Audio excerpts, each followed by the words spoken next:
Look at you, stuck in the web of procrastination and lacking discipline. It's time to admit that you've been avoiding responsibilities and it's holding you back. Stop sugarcoating your failures with these flimsy excuses. You know very well that laziness and distractions have been ruling your life. You've become complacent with mediocrity, choosing comfort over growth. Well, guess what? Real change demands discomfort, and you must embrace it. Recognize your lack of discipline has cost you precious opportunities. The time wasted cannot be recovered, but you can make amends starting right now. Deep down, you know you have untapped potential. It's time to unleash it and stop hiding behind your procrastination as an excuse. Procrastination is often the result of fear. Fear of failure, fear of success, fear of the unknown. It's time to confront these fears and break free. Sure, discipline might seem like a foreign concept to you right now, but it takes time to face the music and make discipline your new best friend. You've been avoiding accountability, but it's time to take responsibility for your actions. Hold yourself accountable for your progress, or the lack thereof. Feel the weight of regret for all the time wasted and opportunities missed. Let it fuel your determination to change and make the most of every moment moving forward.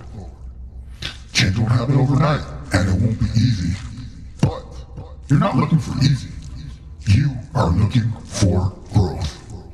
Embrace the process, and you'll come out stronger. Oh, look at you, drowning in a sea of indecision and inaction. Your inability to make choices or stick to a plan is pathetic. Stop trying to cover up your laziness with those pathetic excuses. Nobody buys them, not even yourself. Just think about all the potential you've wasted by wallowing in your lack of discipline. It's truly, truly sickening. You're nothing more than a slave to comfort and instant gratification. You can't even withstand the slightest bit of discomfort to achieve your goals. Your willpower is laughable, and your mind is even weaker. It's time to toughen up, Buttercup, and take control. While you're busy procrastinating, the world just keeps moving forward. Your lack of discipline is causing you to fall way behind. You've become a master of self-sabotage, always finding ways to hinder your progress. It's time to break free from this vicious cycle. Congratulations, you've built a cozy nest in the land of mediocrity. How does it feel to be just average? Or maybe below average? Way below average. You don't need coddling. You need a reality check. Stop babying yourself and face the truth. You are weak. Enough is enough. Rise from the ashes of your weaknesses and become the disciplined, proactive force you know that you can be. Or don't. And stay exactly as you are.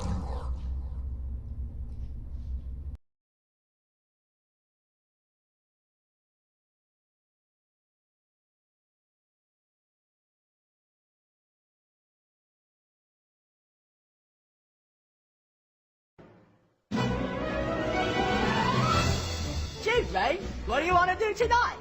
The same thing we do every night, Pinky. Try to take over the world.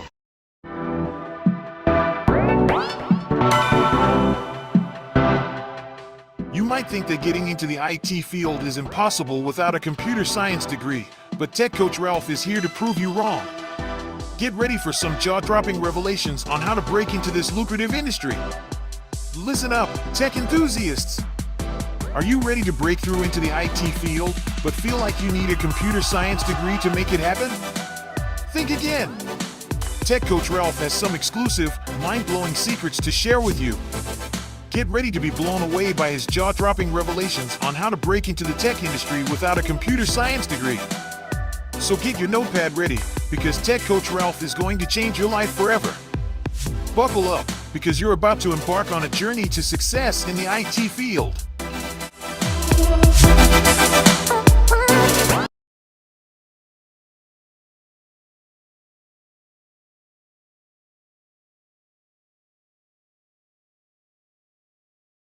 It's time!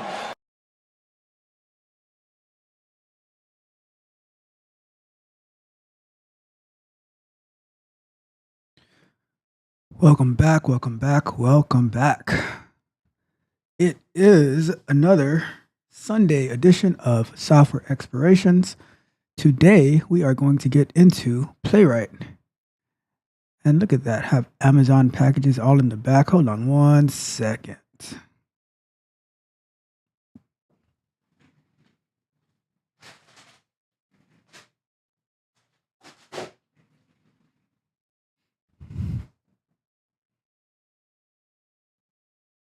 All right, much better.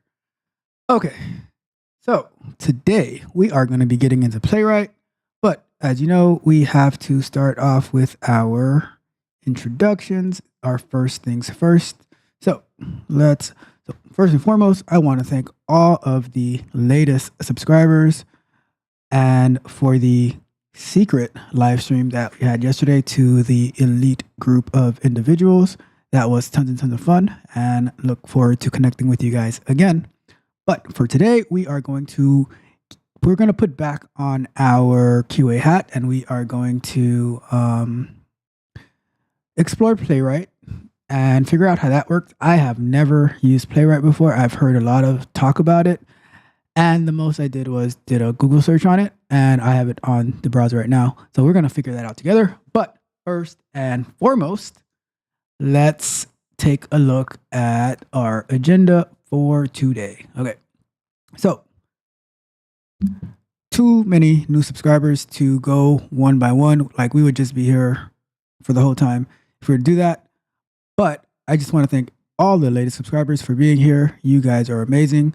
I hope that I can provide tons and tons of value into your life, into your technical career, whether it's in QA, whether it is in web development, whether it's in software development, whether it's in cybersecurity, whatever it might be. Hopefully that I can provide you tons and tons of value. So shout out to all of you. I appreciate you. All right. Now, next, our live show schedule. We have our Sunday afternoons, which is right now, which is our software explorations. We have our Tuesday nights, which are our Q&A sessions, where I either answer your questions in the chat or I source questions that you probably don't even know that you have around the web, and I answer it for you. We do that. We do them in like 5-minute segments, which usually go more than 5 minutes, but that's okay. And we answer the questions that you might have been wondering. You don't even know that you have those questions yet, so we go through that, or we answer your questions in particular, and we have a great time on that show. And then we have Thursday nights as well, where we have our software explorations. That one is I'm trying to do that one a little bit more introductory. So we'll figure that out. And so Sundays, 2:15 p.m., Tuesdays, 7:15 p.m., and Thursdays, 7:15 p.m. as well. So that is our live show schedule. And then we have our pre-recorded content that I release on Mondays is our Candid Conversations, which I have to talk a little bit about that after we get through this. Wednesdays, we have our software explorations concept overviews, where we're talking about like pretty much how things work. And then on our Sunday lives and our Thursday lives, we actually put those things into practice. And hopefully you're able to follow along, because theory doesn't mean much until you actually get your hand on it, because it never works out as you expected. All right. And then Fridays, we have our bug bite episode, where I will go and find some bug that affected some type of company and the impact that it had to the public. And we'll talk about that. So look out for that one coming this Friday. So that is our live show schedule, or that's our pre-recorded show schedule. All right. So if you haven't done so yet, please like the video, share the video, subscribe to the channel, hit the notification bell, interact with me in the chat because I love talking to you guys.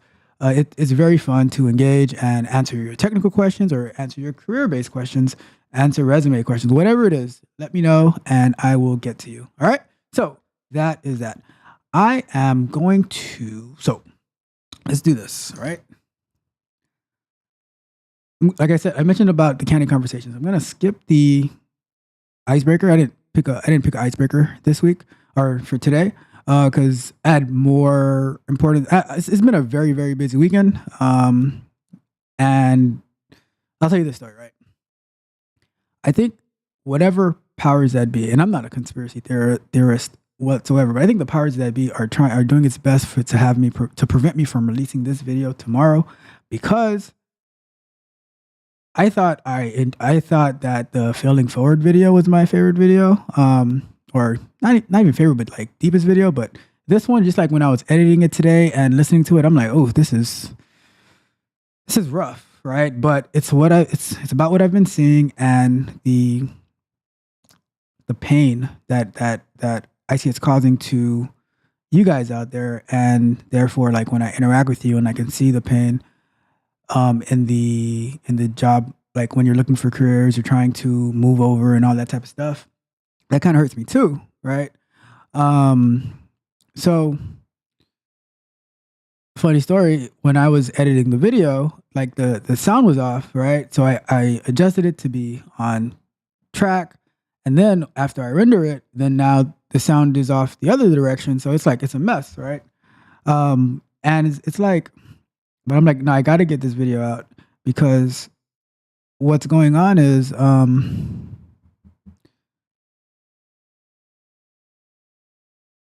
we don't use the resources that are available to us to the best of our ability. And when you have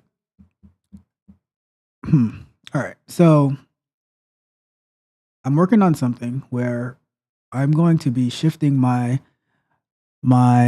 specific availability. Like I'll still be around for like the like outside of YouTube. I'm always going to be doing the YouTube content and everything like that. But my one-on-one availability and stuff like that is going to be focused towards a select group of people that I'm putting together. And then those will be the people that get my like my code reviews and my my coaching and everything like that, because in my 15 years inside of QA, just working with like the people that I like coworkers that we became friends and stuff like that, helping them take their careers to the next level. Like when we all started, we started at a company making about $38,000 a year. One of my friends, she went from like at the time she left that company around like 45K to about 70K, right? And she was hesitant to leave, but I told her like, no, like you got the knowledge, you got the skills. Like this is what you got to work on. This is what you got to work on. And then they skyrocketed from there. And a lot of them went the same direction, right? Like they were hesitant to leave that company because of the stability. But I'm like, no, you guys are awesome. Like don't hold back, right? And I think, and I'm sure that it could have been a lot more, but they were comfortable, you know? And I believe that being comfortable is the enemy of success, right? But at the same time, we don't know how to use our resources to the best of our ability, and we don't navigate correctly. So, and I already have people before I'm even like done setting up what I'm setting up who are like I really want to like start our coaching sessions and stuff like that. The problem with me with like starting the coaching sessions, because part of what's going to come out in the video is I believe that the majority of people have and willingly been taken advantage of, right? So now like I'm like I don't feel right taking your money when you're not employed. Like if you're working now, I'm like, all right, now that you're actually working in a particular field, I can help you like skyrocket, right? But it's hard enough getting a job when you have tons of experience, but with no experience trying to help you get a job. And I'm not going to promise you that I can help you find a job. I'm pretty sure like my tactics and stuff like that will help, but I can't guarantee you like the the people that you go to who are guaranteeing you to get like in one of the calls that I do on a weekly basis with one of my close friends, we're reviewing like what these people are telling you. We're like, oh, you can start like take this and you'll start making, like, you'll be going to a job making $100,000, and I'm like, this is just utterly not true, right? But I think we willingly get taken advantage of because it doesn't, like, we're like, really? It doesn't make sense. Anyways, so all of that stuff is going to be, I'm working on it, is going to be offered to select group of people, and we're going to win, right? One of the best feelings that you can get is when the people that you work with, they tell you like, oh, I wish I could just clone you, right? So what we're going to do is I'm going to be giving that group of people the tools that they need to make their coworkers and their managers and all that to say, oh, I wish I could make more of you, right? And once they get there, I'll add more people to make them awesome in anything that they put their hands on. And that's my goal, right? I'm not trying to sell no type of course or nothing like that, and I don't need to sell a course because there's tons and tons of courses out there. Like I always recommend, like, hey, go take this Udemy course, right? Get it like when it's like $20 to $30, and then get a mentor, get a coach who's actually working in the industry, and they don't have any incentive to gas you up and stuff like that, and take some of their like pay them for their time, and when like find the people who are where you want to be, not the people who are trying to teach you to be where you want to be. Find the people who are where you want to be, who actually put in the real work, and then you will see that things will change. All right. There's so much. Like it's some of the resume advice that I see that's being given by it's crazy to me. Like the way that some people get sabotaged and stuff like that. It's anyways, that's that. Like and that's then take that as a prequel of the Candid Conversations video that's coming out tomorrow. And I'm gonna fix it after this live stream because even if I don't sleep tonight, that video is gonna come out because it is just that important, and I think it'll add tons and tons of value and give you a different perspective. And because I want everyone who is watching to win, right? And yeah, so that's the goal. We want to win. The only thing I'm addicted to right now is winning. I know I'm addicted to winning, and I'm engineered to win. So, and I'm gonna go to the end of the world for me to win. All right. So that is that. All right. So shout out to that.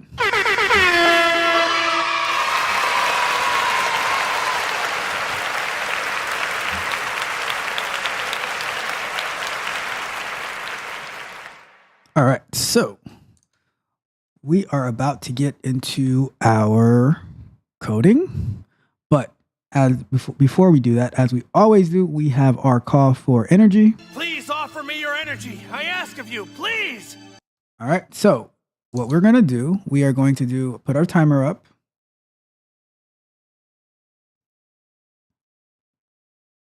All right.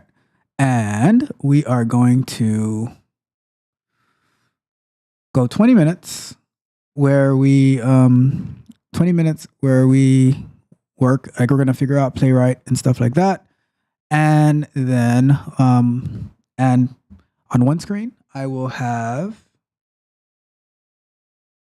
our IDE. All right. So when I go like this, that'll be our IDE. And when I go like this, that'll be our browser. All right. So, and when you come to full screen. So 20 minutes working, 5 minutes breaks. I do have 2 code reviews that I'm going to be doing today. And like I said, probably around September 1st, that type of stuff is going to be limited to, it's going to be limited. We'll leave it at that for now. More details will be coming within the week on how that's going to work out. But, and with that group of people, resume feedback, I'll be having like, videos going over my resume, how I structure it, what makes my resume, like get feedback and get contact and everything like that. How I look for jobs, like the templates that I use, like all the tools that I use, I'm going to make it available to you so you can win and you're not left out there, lost and abandoned in the rain. All right. Because I do not want to see you dancing in the rain. I don't think that's fun. So it is what it is. All right. So we are ready to go. Okay. So let's do it. It's time to do. Let's go! All right. So we are doing Playwright. And what in the world is Playwright? 20 minutes up. So Playwright. Let's find that out. All right. So let's go to the Playwright website and let's find out what it is. I'll tell you this now. It is for automating. So fast and reliable end-to-end testing for modern web apps. Okay. So let me move that over here a little bit. And it says Playwright enables reliable end-to-end testing for modern web apps. And it says get started, any browser, any platform, one API, cross-browser. Playwright supports all modern rendering engines, including Chromium, WebKit, and Firefox. Cross-platform, test on Windows, Linux, and Mac, locally or on CI, headless or headed. And if there's anybody in the chat who is interested in doing QA, let me know in the chat, and I'd love to talk to you, right? Give you some insight on it. So let's go to get started, see what it has to say. All right, so we're going to need to install. So let's see, how do we install it? Playwright Test was created specifically to accommodate the needs of end-to-end testing. Playwright supports all modern rendering engines, including Chromium, WebKit, and Firefox. Test on Windows, Linux, and Mac OS, locally or on continuous integration. Headless or headed with native mobile emulation of Google Chrome for Android and mobile Safari. So in one of the Discords that I'm in, someone asked me like, are you excited to do Playwright? And I'm like, not particularly. I mean, I've been doing Selenium WebDriver for the past 8 to 9 years now. And I love Selenium WebDriver, really good at it. And the thing is, it is pretty much the industry standard. There are some companies who are using Playwright and Cypress and stuff like that. To me, Cypress seems like, I could be totally wrong, but it seems like it's more of a unit testing. But I think I'm wrong. But to me, it just seems like that, right? And I'm not even familiar with Playwright, but I'm like, I'm so used to the industry standard. I had it on my list for a while to do Playwright, and I just had the availability today to do it. So I said, all right, let's do Playwright. But am I particularly excited? Right now, not too much. But. That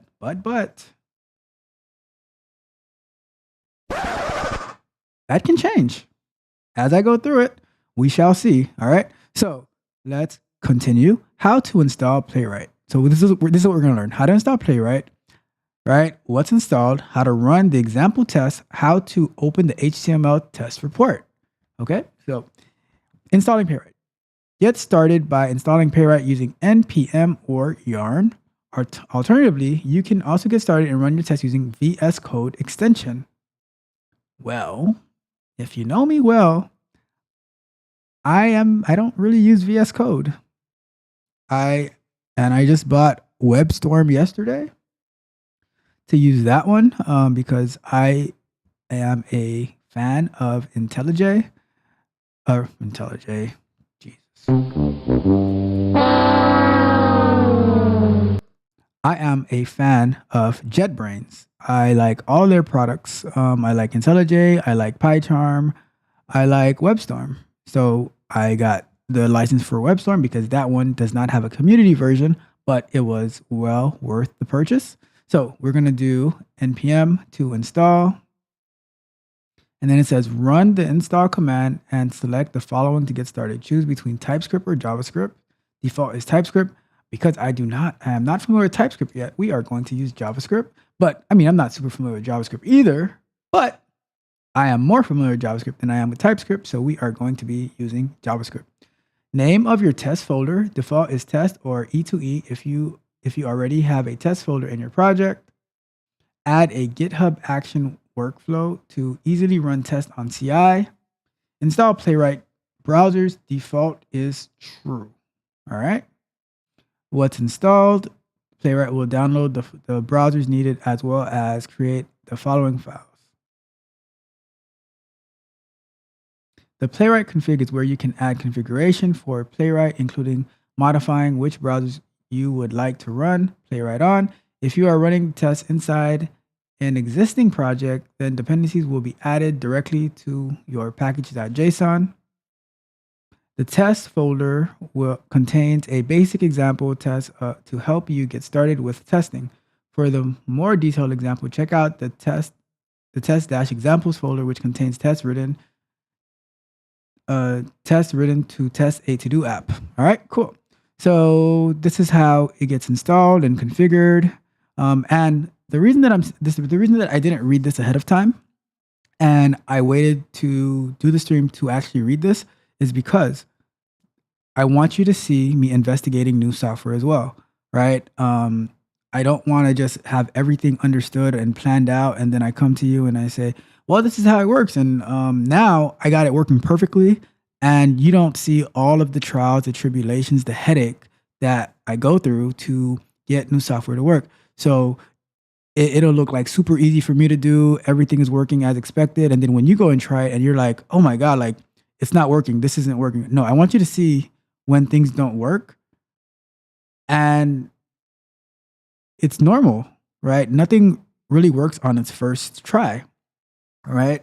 How many times did Thomas Edison try to get the light bulb to work?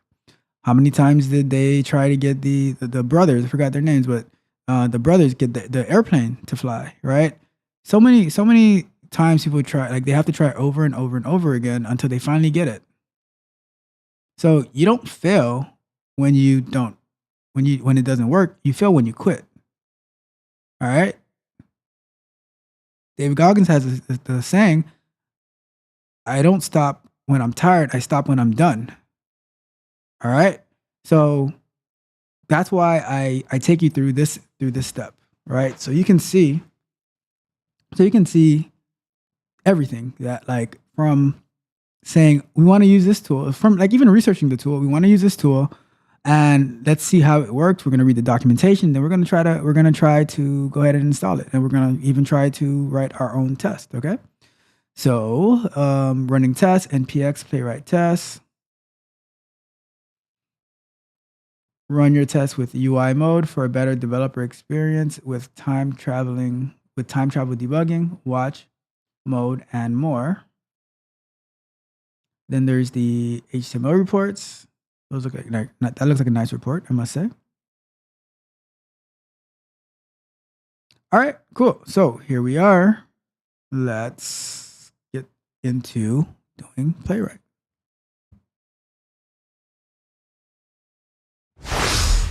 All right, so we are going to create a new project, and we're going to call this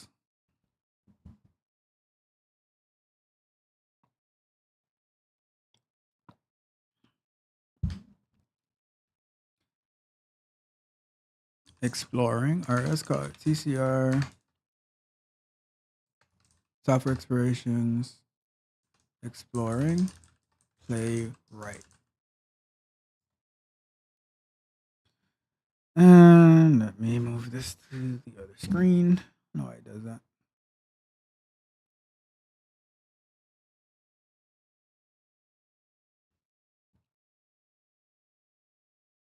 All right, cool. So we have our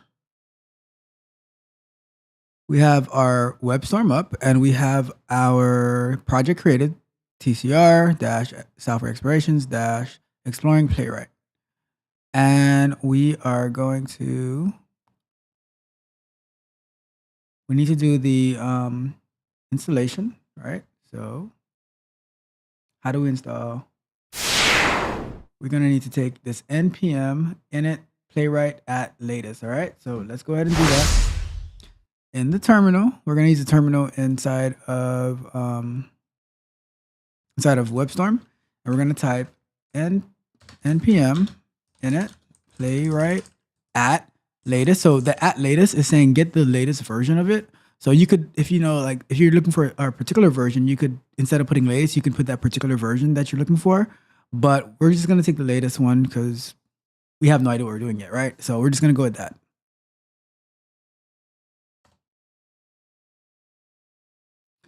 Okay to proceed. Yes. And let me just send a quick message out.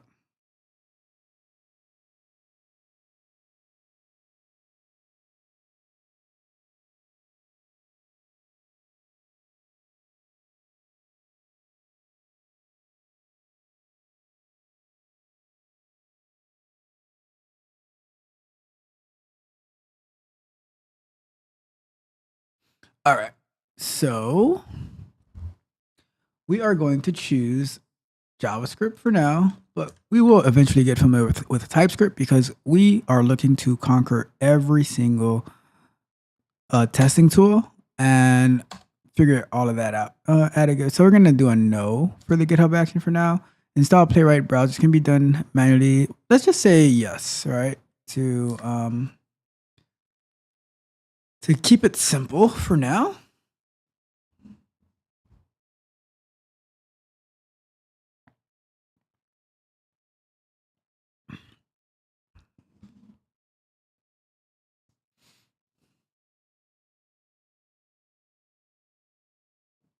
So it's installing. Probably can't see it because my head is in the way, but it is okay. It's just installing. All I did was put the command from the Playwright site, npm init playwright at latest, and went through the configuration, and it is installing. It's almost done. It's at 88%.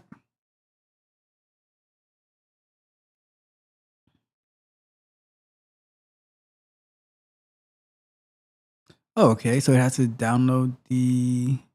It's downloading FFmpeg? That's bizarre to me. It's downloading. So FFmpeg. Oh, it's probably because I'm guessing it records video, and I'm guessing it records video, and it needs to use that to like render the video and all that good stuff. I have become more and more familiar with FFmpeg over the past 6 months.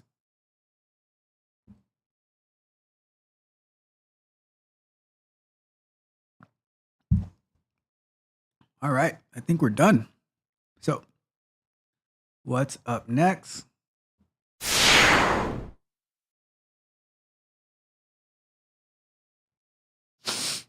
All right. So, running example test, npx playwright test. I think we shall give it a try. Hopefully, whatever happens shows up in this browser so we don't have to like switch in between, but npx playwright test.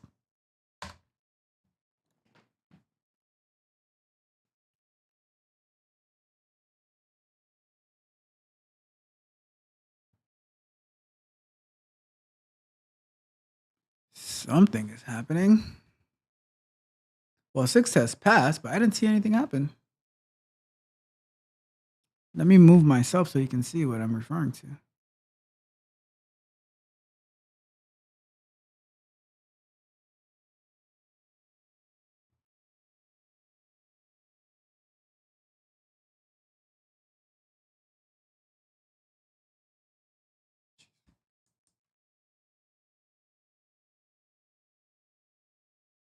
You can see it says that 6 tests passed, and we're gonna show. Let's show the report, right? So,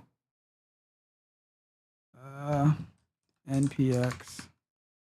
Oh, let me see if I can move this up. Let's do it this way. I guess that'll work for now. So let's do npx playwright show work. All right, so it opens it to the other window.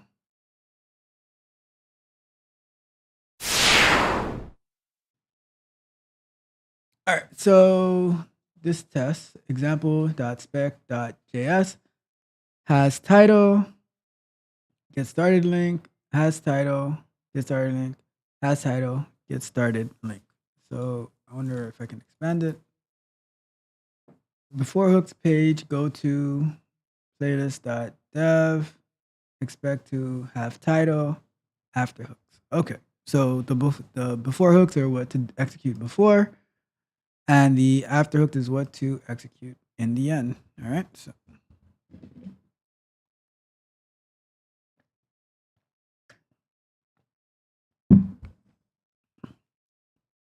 All right.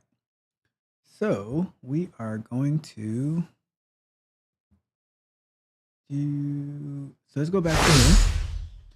So we have Playwright installed, and we have to get to so we have to say, okay, what site are we going to automate with Playwright? And then we are going to start automating it, trying to figure it out. And then we will execute it to see what happens. All right? Because what better way to get familiar with it than to actually start using it? Okay, so. And let's take a look at the file. So we have the test folder, I have a test result folder. So we have the nodes, we have the Playwright report, we have test results, we have tests, test examples, the get ignore file, all of that stuff. Okay, so now we are, and on break time, I have to go get me another energy drink.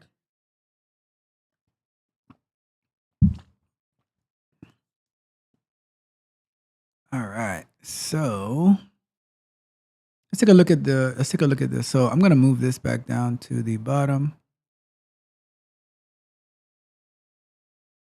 We can close this. We don't need this right now. So the way that this test looks, it says, can I expand this? I don't know. So constant test type, expect, require Playwright in the folder of test, or no, just Playwright. Okay, so inside of Playwright, the test folder, test that it has a title, and page go to the website that you wanted to go to, expect page to have title, which equals Playwright. Test get started link, go to the page, await get by raw link is get started, and then get by raw heading installation. So let's take a look at the Playwright site to see.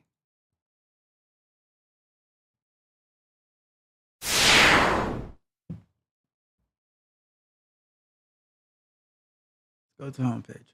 So they're looking to the get started link, and they're looking for the heading of installation. Let's see, is there a heading of installation? Let's click on get started. Yes, there's a heading of installation. So that's why this test works. So they're using get by row, and then you can say link, heading, and then the name. Interesting. Cool. All right. I'm with it.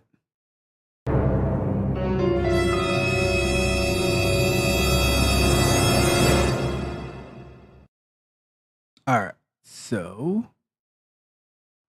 where are we now? So let's say we got to pick a site. We have to pick a site.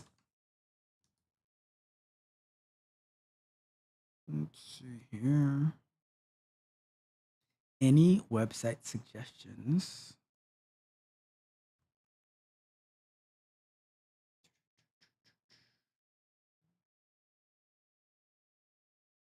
All right, cool. So let's go with, let's see.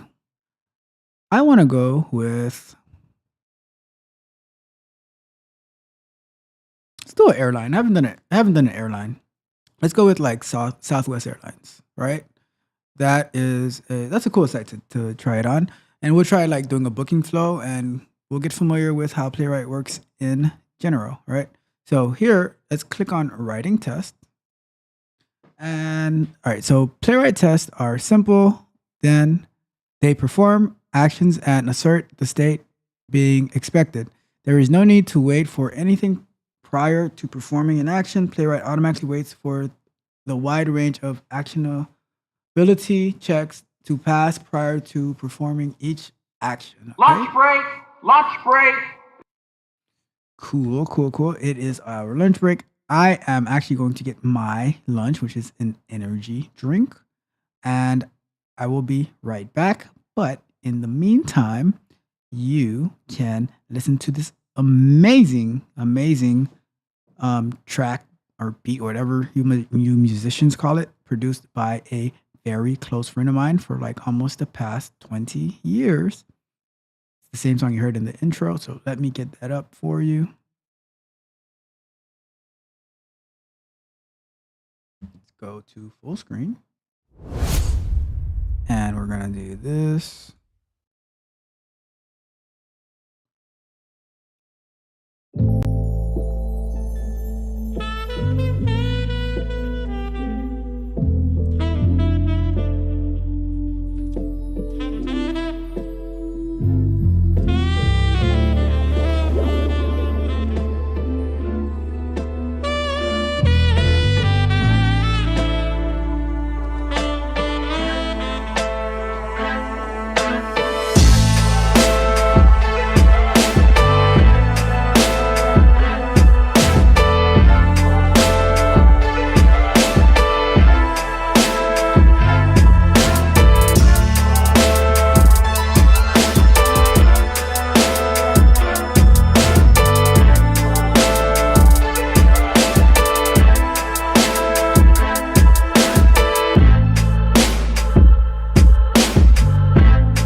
Yep. That one is awesome. I love that beat. Listen to it all day. And yeah.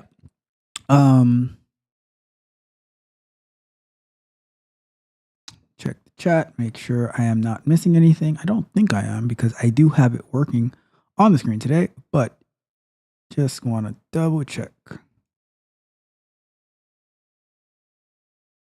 Nope, we're all good. Do this too. Close that one out. Cool. All right, so while we have our we have 2 minutes left. I just want to make this point, right? I'm going to use a jujitsu example because a lot of the things that I do, I can relate it back to what I like my 3 and almost 3.5 years learning jujitsu. First, I just want to give shout out and a thanks to my professor, Professor Gee, who I've learned so much from in these 3.5 years that I know him. Like I wasn't even going to. I was taking my cousin because she wanted to try a class, and him and Professor Sergio convinced me to give it a try as well, and I'm there like almost every single day, right? And the reason that I'm bringing this up, right? It's like if I'm just starting, learning this art, right? Which I also think is a science, but that's neither here nor there. If I'm just like learning this, right? And now I go in there and I'm trying to. It's not that I'm asking questions about what's being taught to me, but I'm trying to tell these black belts who've been doing the most difficult of the martial arts for the past 20 years, 15 years, that they've been doing it, and they've been black belts for almost that amount of time. I think I might be off on the numbers, but whatever it is, right? And now Get a move on. Back to work. Chop, chop. Let's go. Come on. Get a move on. Back to work. Back to work. Back to work. I'll do it when I'm ready. Thank you very much. But to the point I'm saying, like, and I go in there and I want to learn, but it's not that I'm asking questions on how to do specific things. I'm trying to tell these experienced veterans why I think that I should be doing it, why it should be done a different way, right? I don't know anything. I'm here to learn from you, but I'm giving them suggestions. So, like, why do I bring this up? When you should learn from the people who are where you want to be. Not, I'm gonna hold off on that part. You should learn from the people who are where you want to be. You're not giving them your reasons for doing the bad practices or the bad habits that you do now. The things that don't work for you. You're there to learn from them and like try to. You're pretty much there to shut up and listen and learn and follow what they've done to be successful, because they're actually successful in what they're doing, right? I'd be crazy, like, especially like as a white belt on my first day, if I'm trying to do that, I'm just out of my mind. But I'll tell you this, as a blue belt with 4 stripes, right? 4 is at the highest limit before you go to your next belt. With 4 stripes, I still shut up and listen. If I have a question about how to do a particular thing, I will ask and everything like that. But for the most part, I am shutting up and listening, and I'm trying to understand. I'm trying to practice. I'm trying to learn, right? Because those are my professors. Those are my mentors. And like, shout out to all of my professors and all of the belts that are higher than me, because I learned so much from every one of them, right? And while I'm here, I'll say shout out to Professor Julio as well, Professor Gustavo, all of them. Those, like, I look up to these people, right? Professor Vinny as well. All the professors. There's so many of them that I learned from that I appreciate with all my heart. But I learned from these people. I'm not going to be telling them, oh well, I don't think you're doing it the right way. I might, like, come on, right? And that's the same thing when me, who's been doing like technology and IT and QA for the past 20 years, right? And you're trying to come into my domain, and I tell you, like, look at it, like, this is how you need to move. And you're telling me, well, the reason that I'm not doing it like this is because A, B, C, and D. I'm like, you got it, dude. You're right. You are correct, right? And I'm gone, right? Just throwing that out there, right? Throwing that out there. You're in the position that you're in for a reason. So take it for what it's worth. All right. Let's get back to work for real. Okay. So we are. It's time to All right. Let's go. So let's look at the documentation. So how to write your first test. Let's do that. Let's go to how to write your first test. Move this down a little bit. Okay. So there goes the example test. And we said we're going to do Southwest, right? So I am going to create a new file.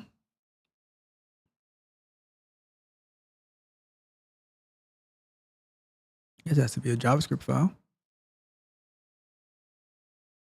I'm not going to read it. I want a new JavaScript file. Oh, actually, you want to be on this one. So I want to do a new JavaScript file. So how I did that, I'm going to click on the test folder. I'm going to click on new JavaScript. And what I was mentioning as well, I'm just going to throw this in there as well while I start my timer for 20 minutes, right?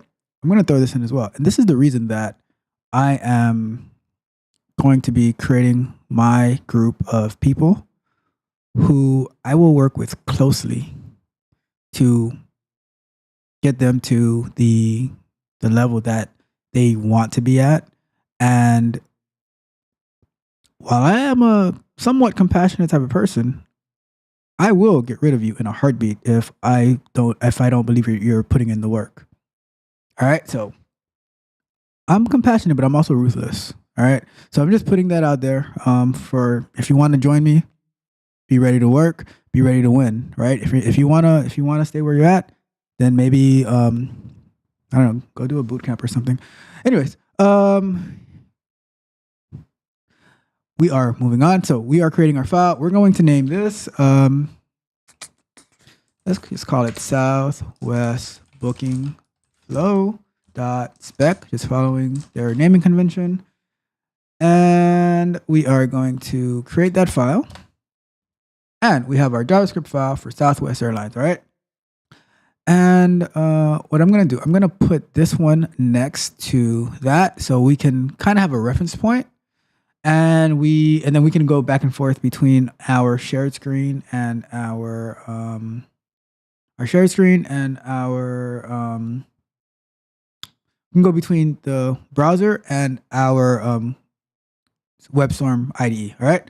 So that is what we're gonna do. All right. So we want to let's see. Let me see the import there. Okay. So let's look at our documentation. And we have, so import test expect from Playwright test, all right? So we'll do that. I'm thinking how I wanna, the two screens are kind of confusing that way, but it is what it is. All right, so we will, all right, here's what I'm gonna do.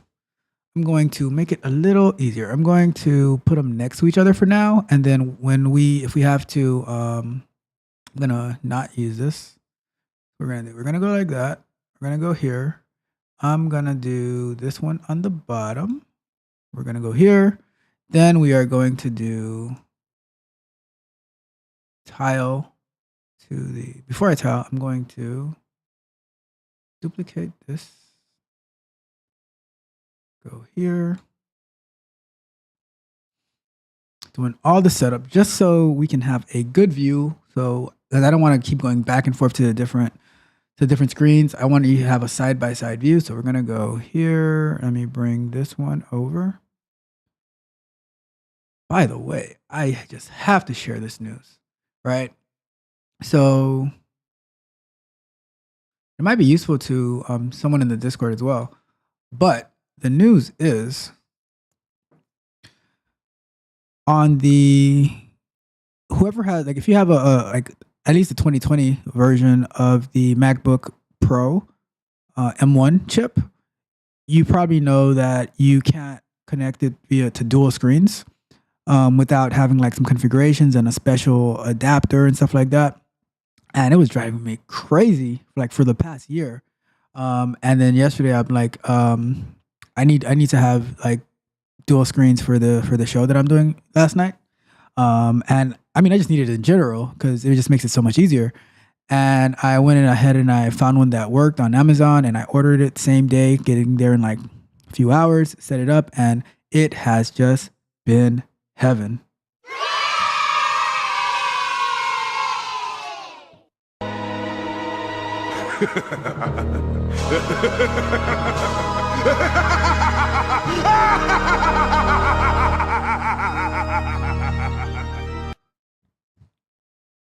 All right, enough playing around. All right, so now we have our, let me switch to this one. Another one. That's not what I wanted. My bad.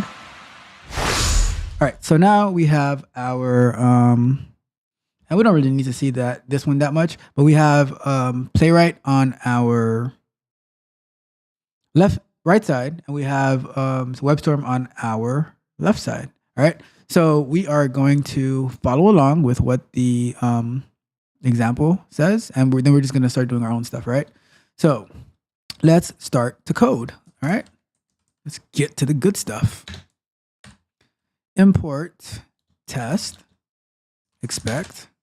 So, and this import, if you've seen any of like the Java coding exercises that we did, or the Python coding exercises, it's very similar. You have to import the libraries that you need to use within the file. So that's what we're doing here. Import from, we're going to do at Playwright test. And we have that. And now we're going to do, I guess we'll do test has title. We'll just follow along for now before we venture off on our own. Has title. Well, that's just the name of the test, I guess. So test has title. And we do comma, async. If there's any JavaScript people out there in the chat, can you remind me what async does again? That would be very, very kind of you. But for automation purposes and getting started, we don't need to know all the ins and outs of those details. We are writing our code. Do I have something wrong in here? Ah, yes, I do. This is extra. All right, so async, and then we're going to make this a little bigger. Async, and we're going to do await. And let me know what the await does as well. Page.goto. Like, and that's the thing, like, I don't need to know every single detail about JavaScript to be able to start automating, right? And it's like the same way I started with Java. I didn't really know anything much about Java when I started doing automation with Java. I just started, like, I was trying to figure out how to do mobile testing, and I just started, right? And when I was starting, I just started writing code and getting it to automate, because I already had the concept of automation. I was transitioning to a totally different language that I had never used before, right? And I just started. So this is what we're doing here. We just start, and then as you get better with it, then you're gonna like start learning more about this async and this await and everything that we're gonna find out. You learn more, and you're just gonna do cool stuff, right? So we go to the URL of HTTPS, and then we're gonna do southwest southwest.com. And we can just pull up Southwest right here just so we can see what's in the title. Good afternoon, browser.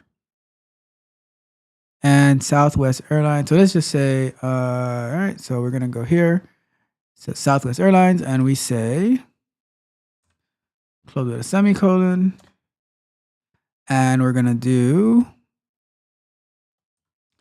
put some comments. Expect a title to contain a substring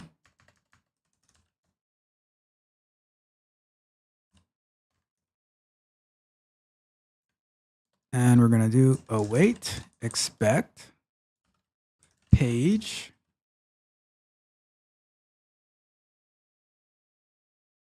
so what I think I'm seeing is defining page as something. So what I'm understanding here is this right here is assigning page because we're using page here and page there. Okay. Oh, okay. So all right, if I'm breaking this down correctly, and if there's any Playwright people in there, let me know. But if I'm understanding this correctly, so calling from this test right here, inside of test, there's a so this is like if in Selenium you're using the driver.goto. So page is the equivalent to driver in Selenium or whatever you would name it, but they're naming it page here, right? So now we're going to say expect that the page to have a title that has the substring of Playwright. I think I'm understanding it correctly, but let's figure it out. To have title, and then we're gonna do slash Southwest Airlines slash, and then close that, and then we go down here and we close that. And I do not want to run that other test. So how do I restrict that? How tests run in isolation? Let me see.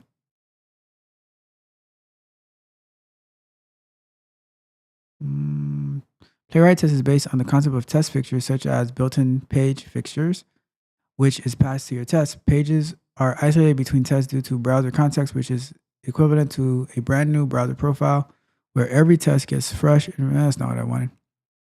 I want to specify the test that I'm running. Let's make this bigger a little bit. But so let's say we're done with this first test, right? And I want to run it. So let's go to running tests, how to run tests from command line, how to debug tests, how to open HTML.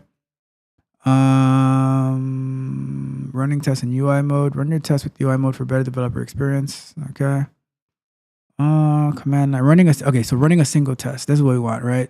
So what we'll try to do, we'll do Playwright test, the page that we want to test. We'll do that, and then we'll try the UI mode for it, right? So let's, I'm going to close this because I don't think I need that. Let's open our terminal, wherever it may be. Let's see the terminal down over here. You cannot see the terminal. So what we're going to do, we are going to, I'll move me. I shall move this time. Let me go here for now. And we're going to do, press Control C to quit. So we're going to quit. Not, oops. Why won't we quit?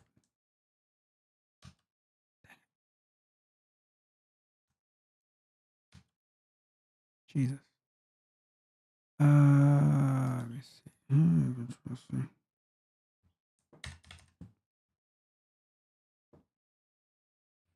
Is it a Mac thing or is it a?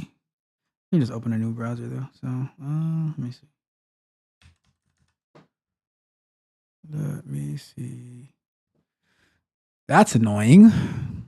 But this is why that's why we do it together. All right. So let me try it on this the regular keyboard. Okay, so it worked. I don't know. Something's up with the keyboard. It worked out when I did it from the actual laptop to do the Control C, but it wasn't working from my keyboard. But it is what it is. So now we are going to do this right here. All right, we're gonna do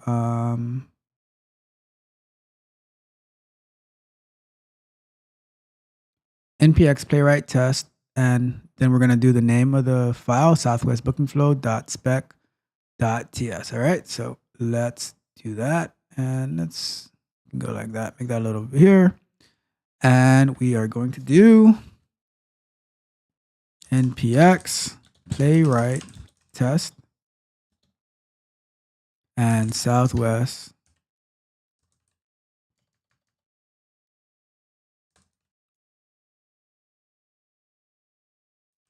booking flow dot spec.js, and let's see what happens.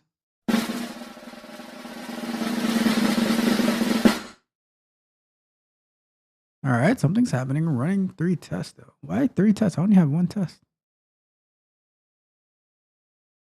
Next, we're going to do it with the UI mode to see what happens. So 3 tests. How am I running 3 tests? So let's do the report. npx playwright show report. And let's go. Oh, okay. It ran it in like 3 different browsers. That's why. Okay, that's pretty cool. All right. So we have that. And they passed. Cool. We have officially written our first test in Playwright.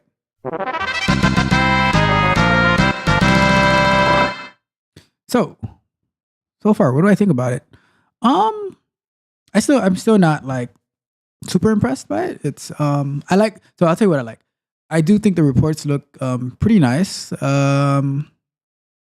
The reports look good. I like that it's searchable. I can see all the number of tests that are ran, the ones that are passed, failed, flaky, skipped. Flaky is like tests that like pass sometimes, fail sometimes. You want to investigate those. It's not necessarily that the website is broken or the software is broken. But yeah, so far I'm like, it's cool. Not like doing backflips over it or anything like that. It's just another automation tool. And I would say if you are testing like mobile, no, not mobile. Jesus Christ.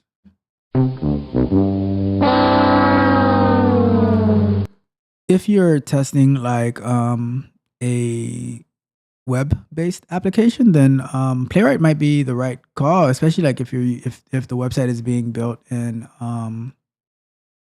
like React and stuff like that, then that might be the right call. Maybe Cypress, I don't know. Which we'll explore Cypress as well. But I just wanted to get to Playwright. But let's keep going, and as we get there, we can maybe my mind will be changed. So let's stop that, and let's But I do like how by default it runs it in all the different browsers, right?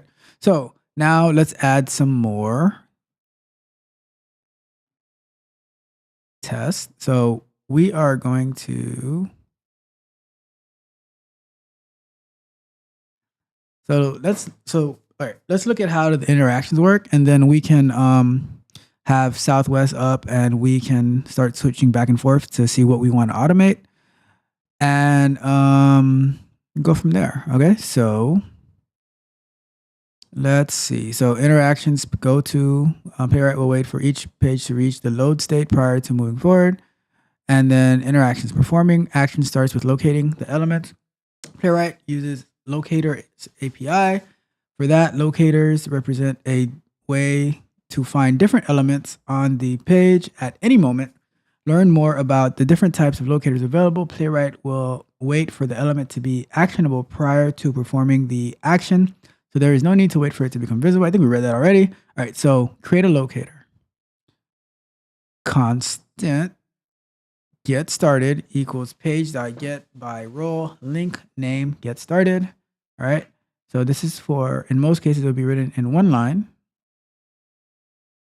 Okay, yeah, same as with Selenium. Basic actions.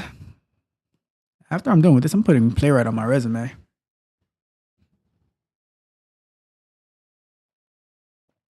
Then I can just send them the live stream if they need proof that I know how to use it. I can probably create a whole page object model with this. All right, so locator.check, check the input checkbox, locator.click, click the element, locator uncheck, locator hover, locator fill, focus, press, set, input files, pick files, upload. Okay, that's pretty cool. Set, select option in drop down. Fill, let me see, click. Yeah, these are pretty, they actually have the, Selenium doesn't have the hover one like by default, so that's pretty cool. And they don't really have the upload by default, so that's pretty cool too. Okay, maybe my mind is being changed slightly. All right, but let's keep going. We have assertions, expect success to be truthy. I don't know what that means.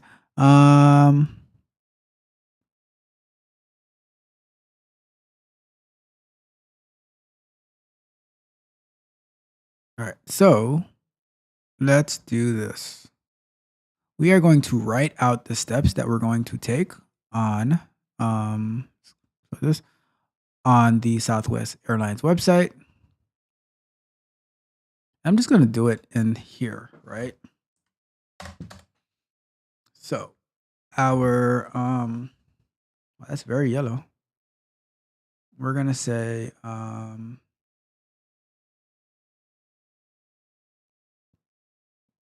you get to the home page. We are going to enter an airport. Let's say, where would I want to travel to?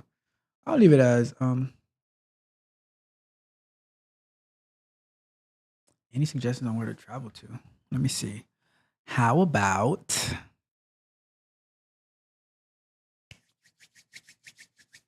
where would I want to go? I don't ever really want to go anywhere. It's a tough one. Let's go with Lunch break! Lunch break! let's do New York to California. What is the New York airport? JFK or LaGuardia? Let's go JFK, right? So you type JFK and then you click on, oh, do they not fly to JFK? That's interesting. So we'll go at LaGuardia. And we will, let's just say if we go here, then you click here and, oh, it changes the ISP. Look at that. So if I type in LGA and I click here with that, oh, that's weird. So that one's kept it. Okay, cool. So, and I do arrive at, let's say LAX. Do they go to LAX? Yes, they do. All right, and we say for Labor Day weekend, why not? All right, so Friday to Tuesday. And we do search.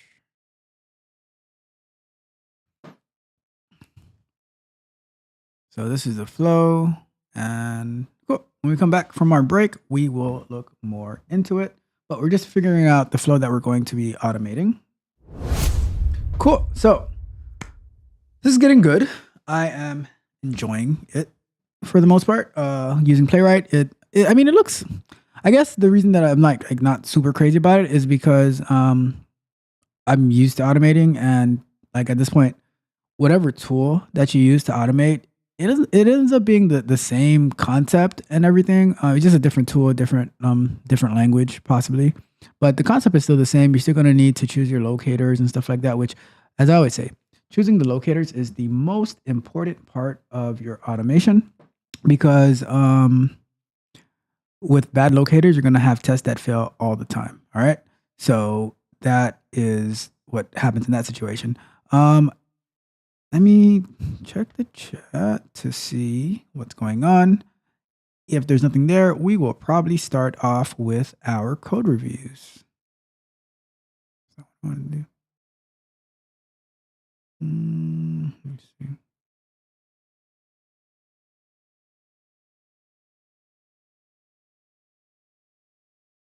All right. So let me see.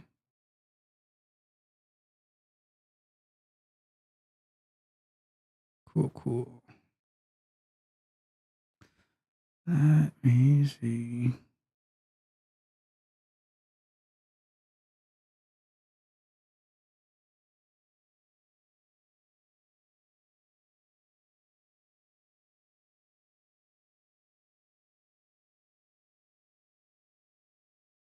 All right. So I am going to pull up the code review that we're going to do. And I'll do it on this side. So what is a code review? So before we actually start the code review, I'll let you know what the code review is, right? Code review is when we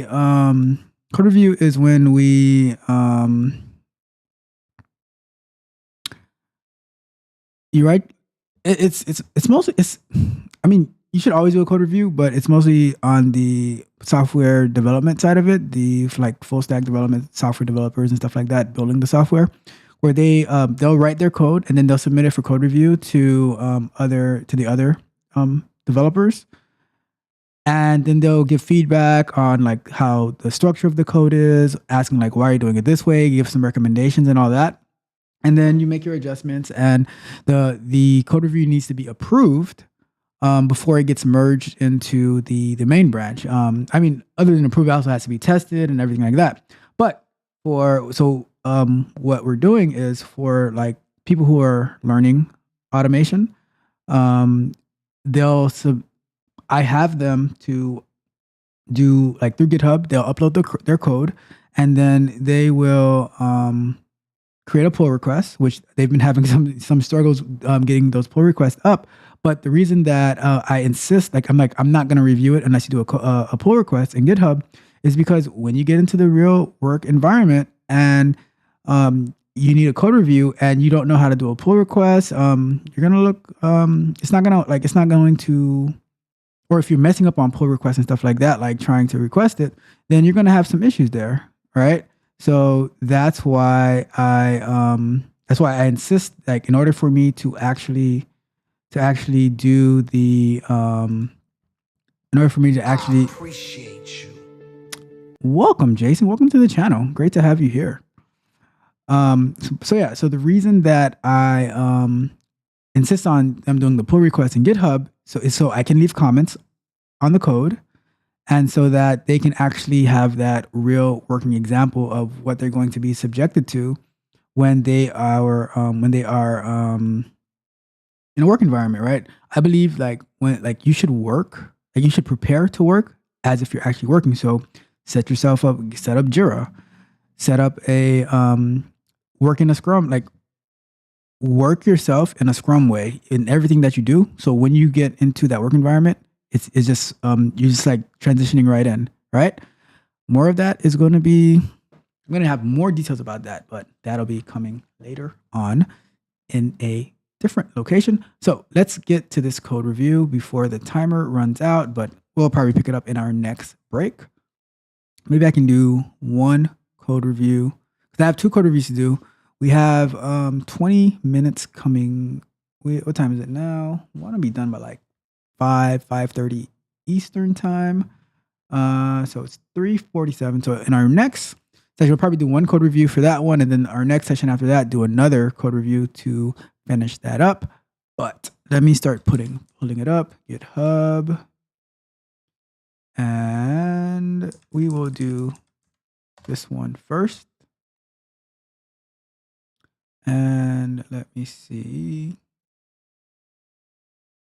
Find the. That's not what I have to do. Get a move on, back to work, chop chop, let's go. Come on, get a move on. You're back to work, back to work, back to work. So let me at least find the one that I'm going to do the code review on, and then on our next break, we will actually, so pull requests. All right, so we will do so I'll leave this open. So when we come back, when we have our next break, I'll do the code review for this one, and then on the subsequent break, we will do the code review for the other request. All right. So, and if you want me to do a code review for you, let me know, and I'll do it live on the stream.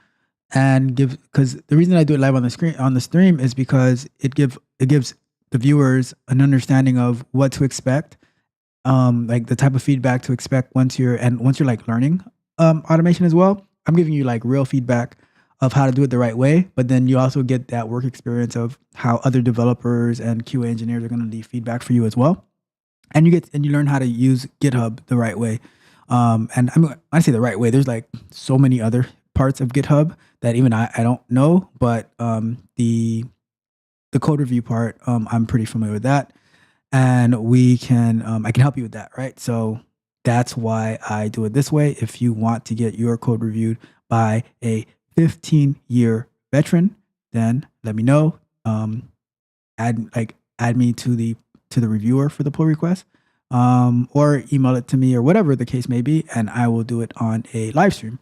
All right. And then if we start getting like a lot of code review requests, I might just make a separate show for code reviews where I just go and review, I don't know, 5 code per show or something. I don't know, something like that. Just an on the spot idea. So that is that. We are going to get back working. Let's go! Let's go! All right, let's go. So we have, what screen are we on? We are on the screen. So let's start writing out our steps, all right? So what I'm going to do in here,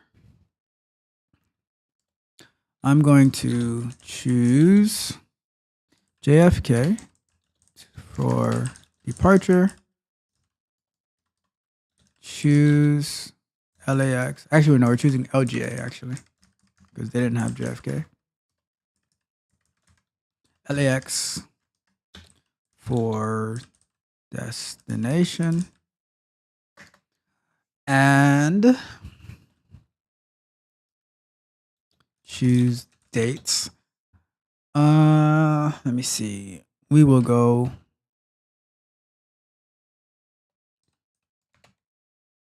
departure date next month, 2nd Friday to 3rd Tuesday. And I'll tell you why I'm doing it that way. And then, all right, so that would be, let's do it like this.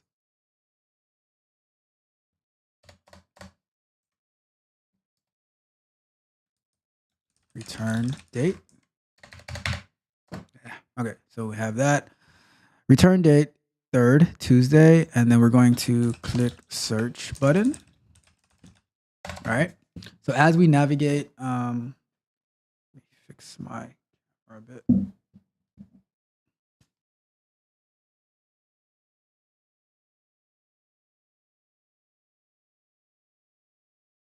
right, cool.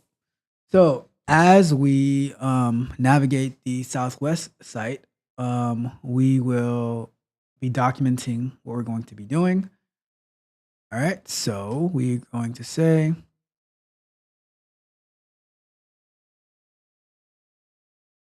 so now from click search button, we're going to click the first business, select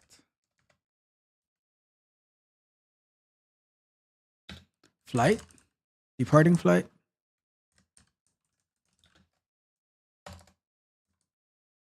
Click the, so after we do that, we say here, and we say, so we're going to click the first business, select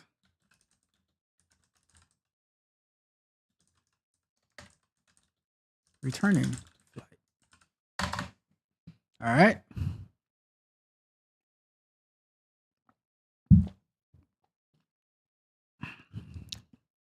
And then, so let's do that as well. Click continue button. And this is how I would automate an end-to-end flow at work, right?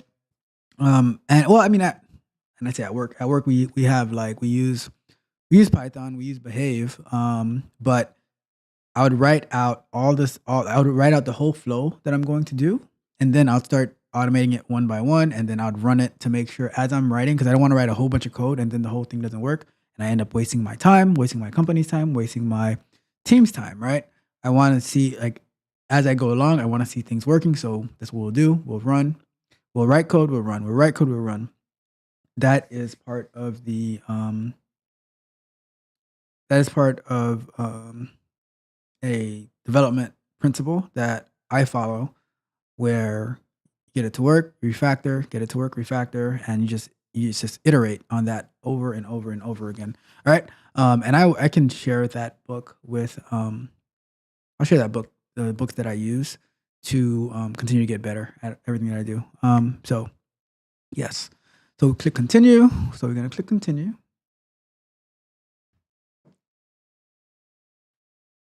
And now we get to, so let's say we do verify title of trip and price details, or let's say header title. And then we want to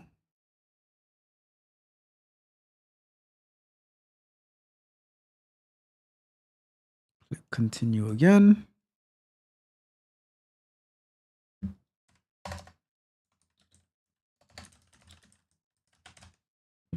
Click continue again.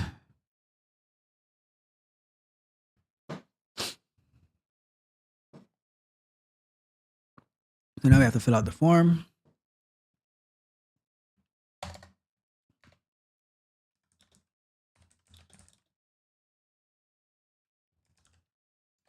So I'm just going to put the fields that are name, middle name, last name, DOB, gender, and I think that's all we need here.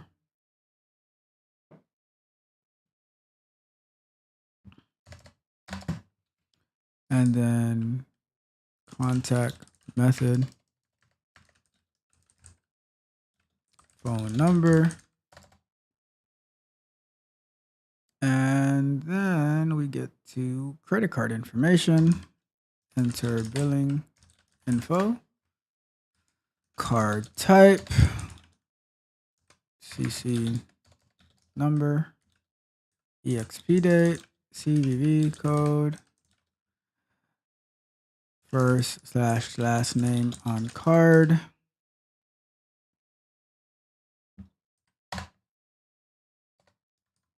enter billing address,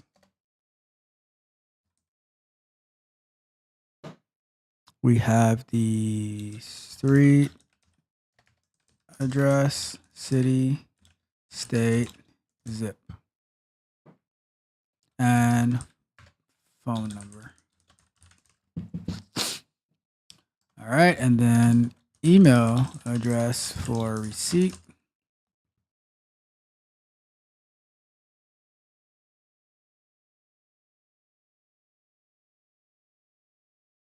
and purchase. So I'll tell you this. This is my first time actually using the Southwest Airlines. Oh, I think I used it a while ago though.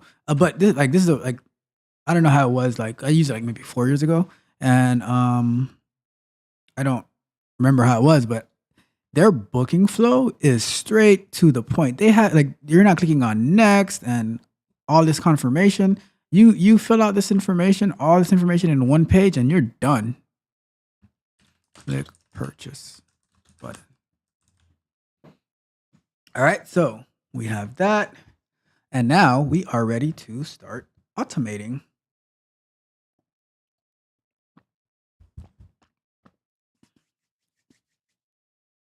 All right, so let's go back up to the top. And the first thing we're going to do is we are going to, so let's go back to the home page.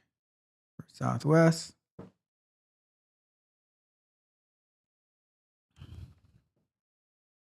And the first thing we're going to do is, let's see here.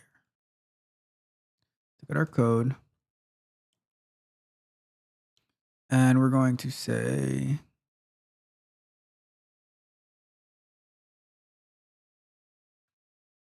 all right, we'll do it that way. So const departing or departure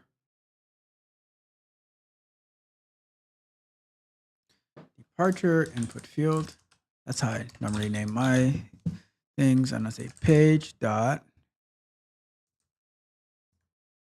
get roll by.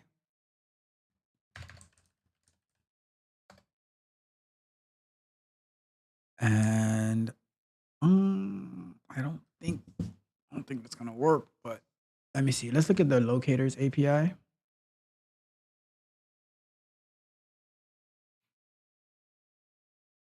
Get by role, locate by explicit or implicit accessibility attributes.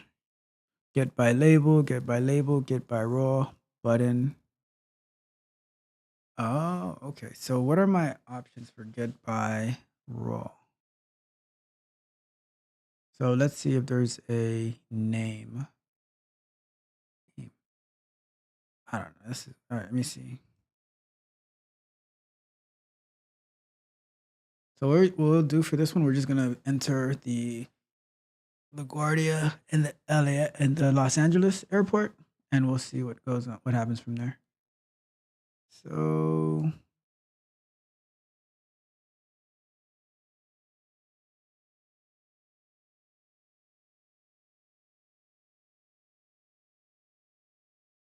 because what I would do, and if I was doing Selenium, I'd just take this ID right here to get it to work. But let me see what Playwright offers us. Get by label, get by role, button, locating elements, button, sign in, frame locator, any frame, button, get by role, the type.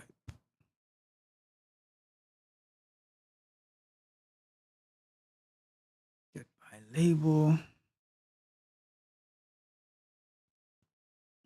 Let's see, locate by placeholder. Oh, never use that one. Get by text, alt text, title, test ID. Is there an ID? Get test by ID. What's this? Locate by CSS or XPath, CSS button.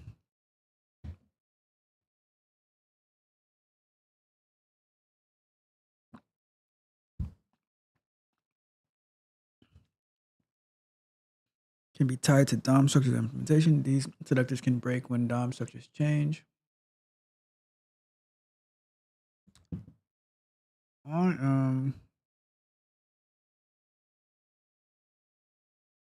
Button, CSS, XPath.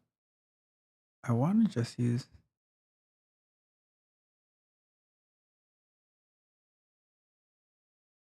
get test by ID. Oh, okay. I see what. Oh, okay. So you can define the test ID attribute by data PW, and then every time that is very cool. I would say that is very cool. Shout out to that. So what I just saw is when you so a lot of times when you are trying to automate your tests, there's not good selectors to use. So what we've been doing nowadays is adding like an attribute, something called like a test data ID or QA ID or something like that. And what happens is now you're able to locate your selectors. You're able to locate the elements a lot easier. So so that's cool because like when you're doing it in Selenium, then you're doing when you're doing it in Selenium, then you're putting, you have to say, all right, find it by this data PW, and then you do it here. But what this allows you to do is you just say, get it by the test ID that's going to be common throughout the whole application, and you can just say direction. So this is super, super cool. I do like that. I could probably, thinking about it, I could probably create, like, you could probably create something like this in Selenium, but I don't know. We'll see. But I think that's super cool. I'm gonna look more into that. I like that a lot. But I just want to do the ID because there is an ID. Let's see. Get by title. Let's find that. And we have get by alt text. Isn't there like just a regular get by ID in here? If not, I can use the other one. I think like the ID is like the most common one that you would use. Get by raw. I don't want to use a raw. We shall figure that out.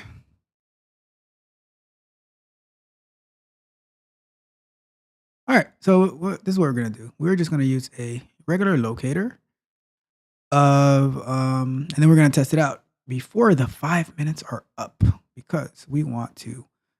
And maybe next week we'll continue on this too because Playwright, it's like adding this to your resume. Like if you do automation, adding this to your resume, it'll be huge, right? So let's say you have Cypress, you have Selenium, you have Playwright. That is that's gold for your resume if you're looking to get into QA, or if you're already in QA and you want to move up. It just makes you more marketable, and that is our goal, to always be more marketable. All right. So we are going to do. Let's just do locator. All right. So.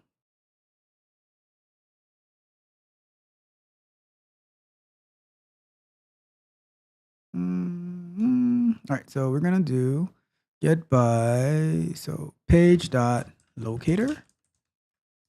Now we're gonna do this hashtag. So the hashtag is for IDs. When you are doing when you're doing CSS, you're using, like, for IDs you use the hashtag. For classes you use the dot, right? And like if you're in HTML, you'll definitely and CSS, you'll definitely know what I'm referring to. So we're just going to take this. We're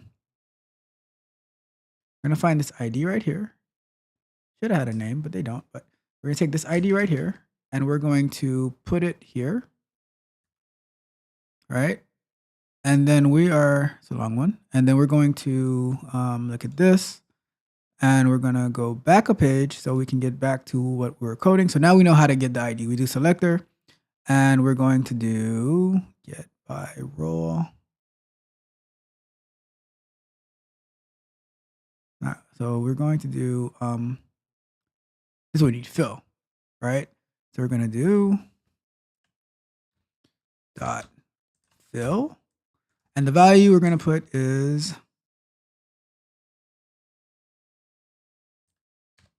LGA. All right. So now we have. Let me see if I can break this up a little. All right, let's make this a bigger screen. All right. So what we're doing now, we say departure input field. All right. So we're going to do this. Take that out because we're going to do it where we do, all right, now departure input field, and we can reuse this throughout the code. We're going to say fill, and we're going to put LGA in here, right? That's how it should work, at least. That's what they say here. Yeah, get started dot click, and what are you highlighted? Oh, we need to wait. All right, so wait, and we have that.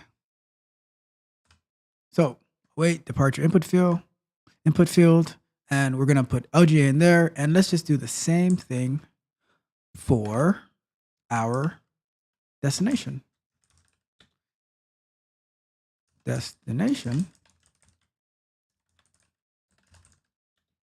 And we're gonna do page dot locator, and we're gonna do swing over here. close that out, get this LAX field. And we're just gonna grab this ID right here. The reason I the reason that you use ID, that's like my first choice, is because that's going to be the one that's least likely to change. All right, let's close this out. Coding between Java, Python, and now JavaScript. Remembering the syntaxes, like I'll be writing Java code, and then I'm writing it like I'm writing Python, and I'm like, all right, this is why I'm getting all these errors. So that's what you see happening here. All right, so now we're going to choose LAX. So we're going to say destination input field dot fill, and I got to remember to put await. All right, so let's run it. Let's stop here and let's run it. Right. Let me try to run it with the UI mode so we can see if it actually does what we want it to do. So we're gonna go up and we're gonna do --UI, I believe it is. See what happens. Let's see what happens. Oh, look at that. Something's happening. Oh, okay, it's on this screen. So can I move it to here? Hold on. Why can't I move it? Hold on. It's on this screen over here. Oh, okay. So let's do it here. And let's move it to this screen. So it opened this thing over here. Lunch break! Lunch break! Let me see. So it did something.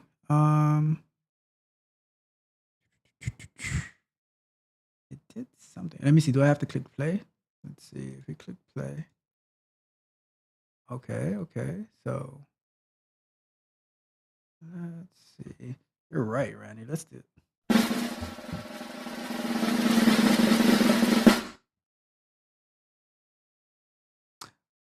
Well.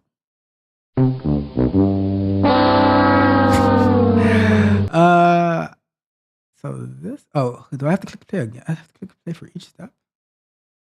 Oh, okay. Oh, something came up. And oh, look at that. I take that back. I take that back. It actually typed it in and it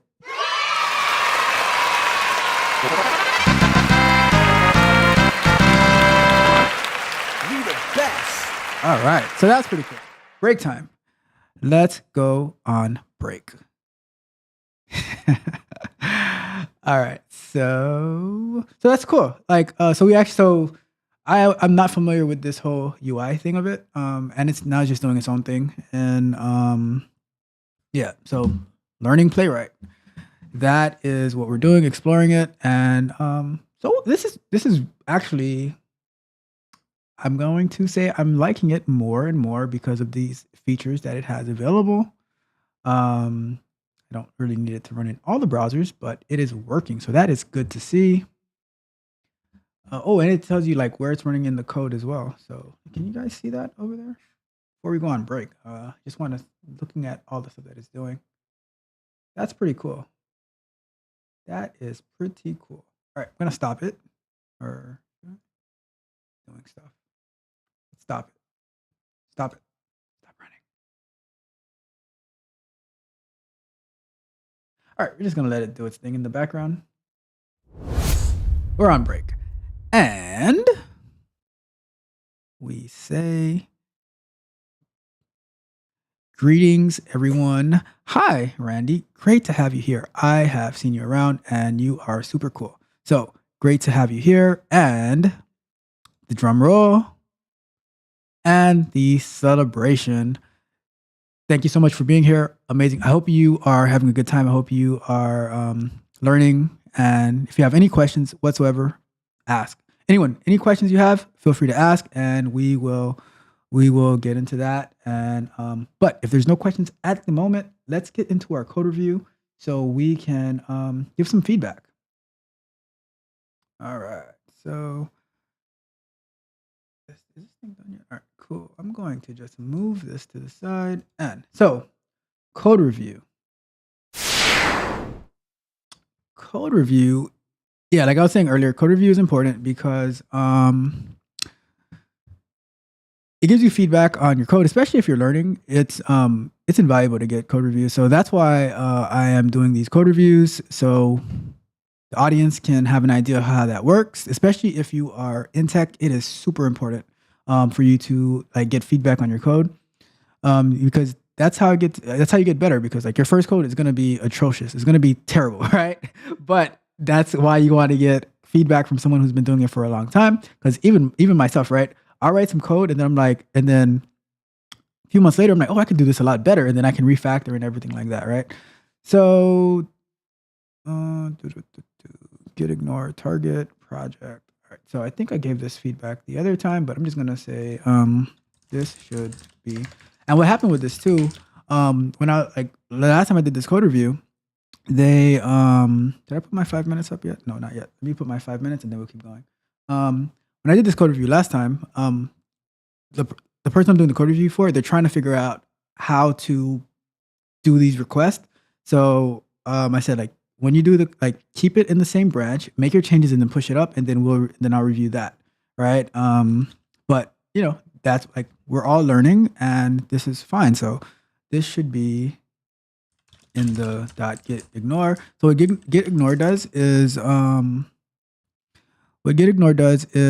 it tells what files should be not part of the repository, and usually that's like IDE configuration files and certain things you like, credentials and stuff like that you might have locally on your computer, but you don't want it to be shared. So this is there. What is this? Also,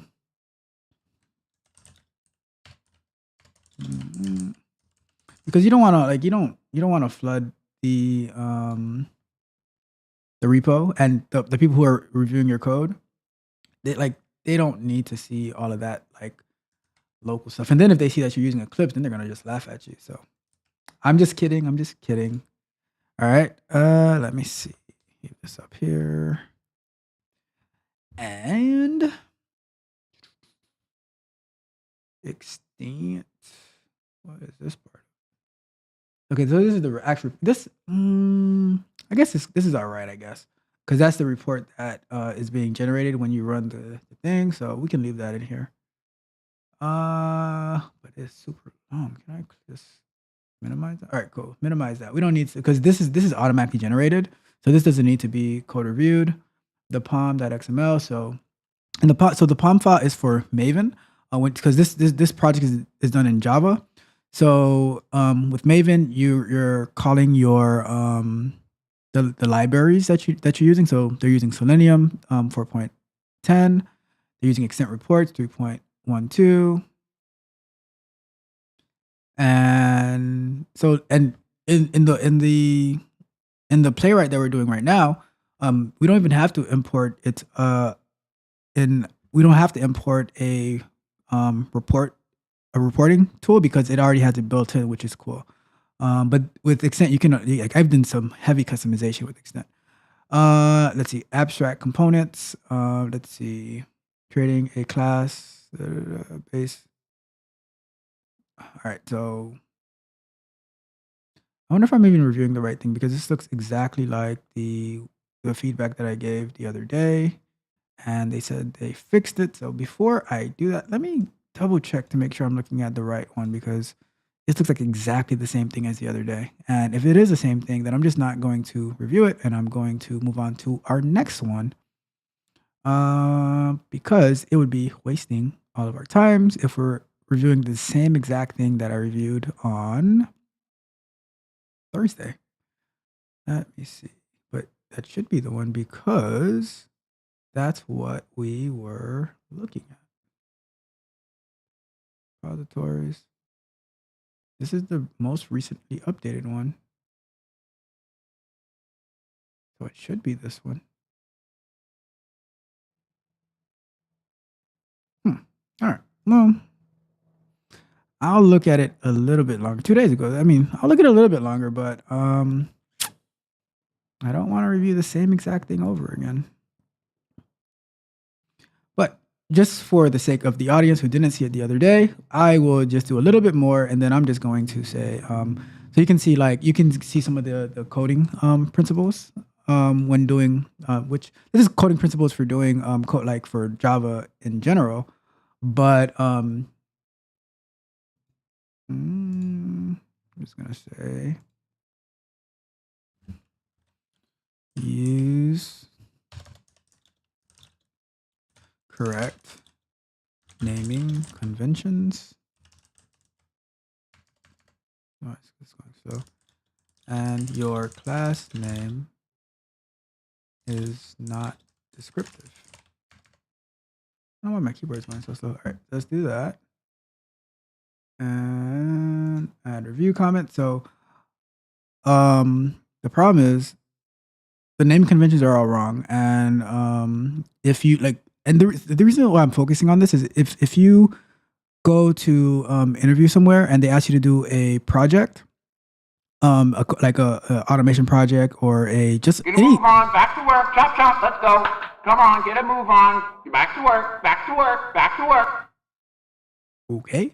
So, but like I was saying, right? If you go to apply for a job, right, and you're presenting your code like this, you like they're going to not even interview you to ask you about your project. It's gonna and I've like that's happened before in more than once actually. Like when I'm reviewing technical projects and like the standards of development are not properly used, and I'm like, all right, we're denying this. We're not moving forward. Like after I review the code, I'm like, it's not worth going forward. So like when I see abstract components, that's not descriptive. This name is wrong, which I advised the other day, but they didn't update it. So let's see. Let's do real quick. And then we're going to get back to our automation, and then we shall what? All right. So yeah, naming conventions. Your class name doesn't follow proper naming conventions.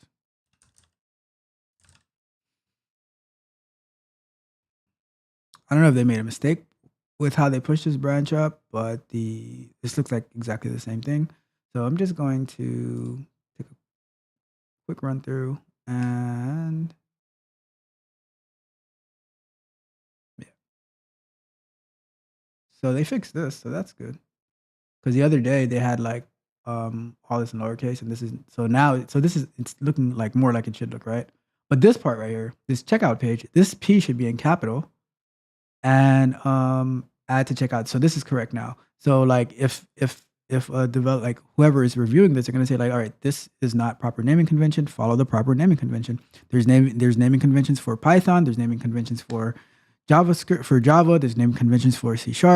There's naming conventions for JavaScript. There's naming conventions for like Ruby. Like you have to follow the proper naming conventions for the code that you're working on, right? See, like this right here, this is not proper, right? So, yeah, I'm not reviewing this. I'm just going to give a general feedback of follow the naming conventions and submit it over again.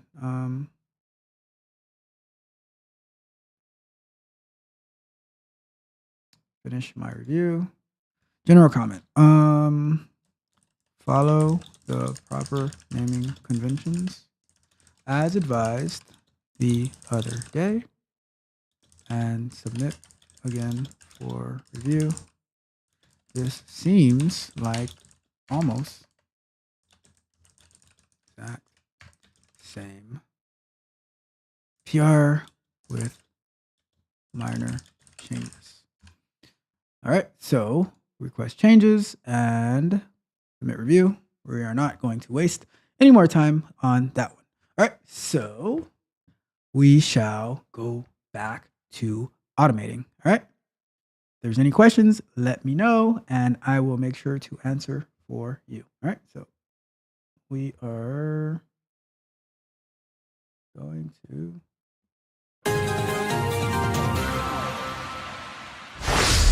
All right, so it actually did work. Let me see if this is still in the background. Did it ever finish? Oops, not there. So, all right, so let's actually look at this one. So what is it? What is this telling us? Let's try to figure this out. So what does this tell us?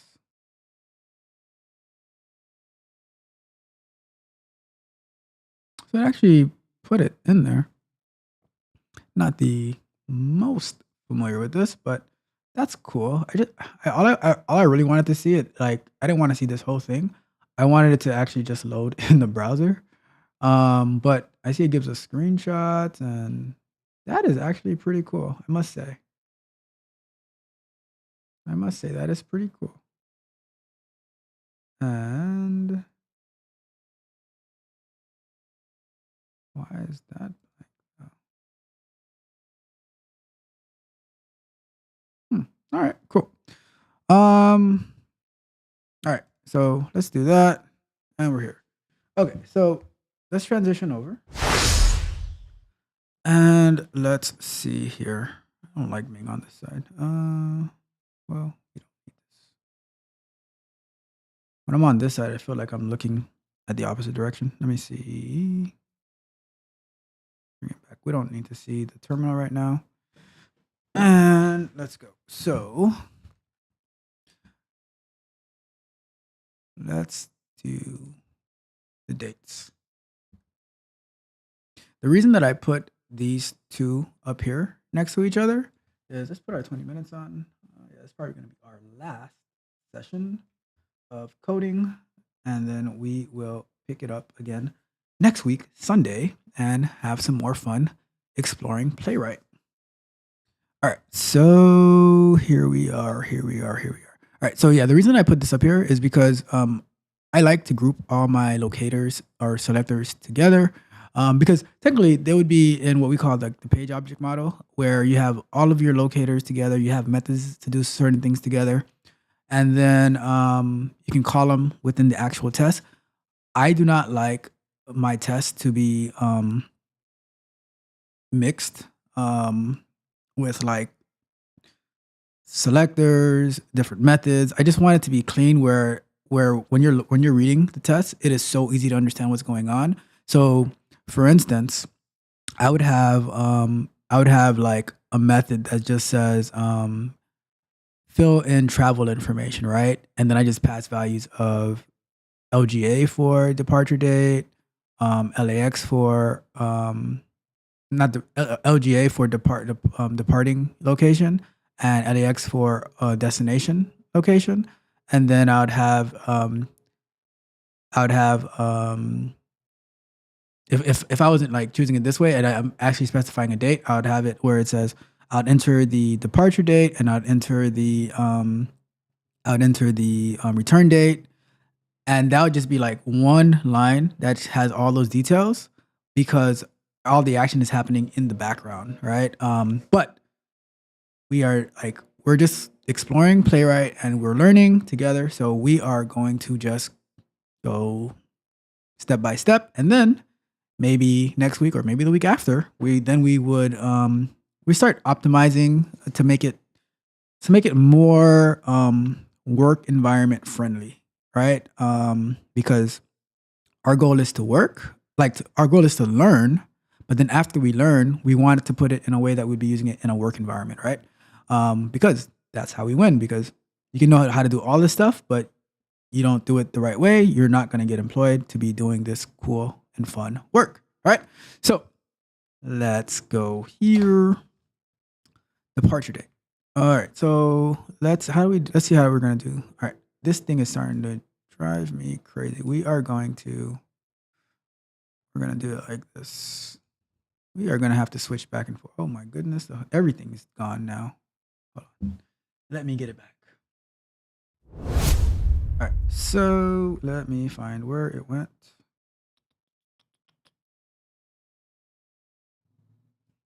We have one here.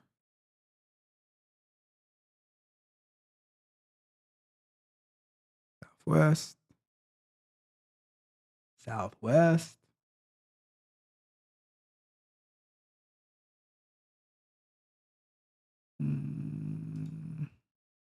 see.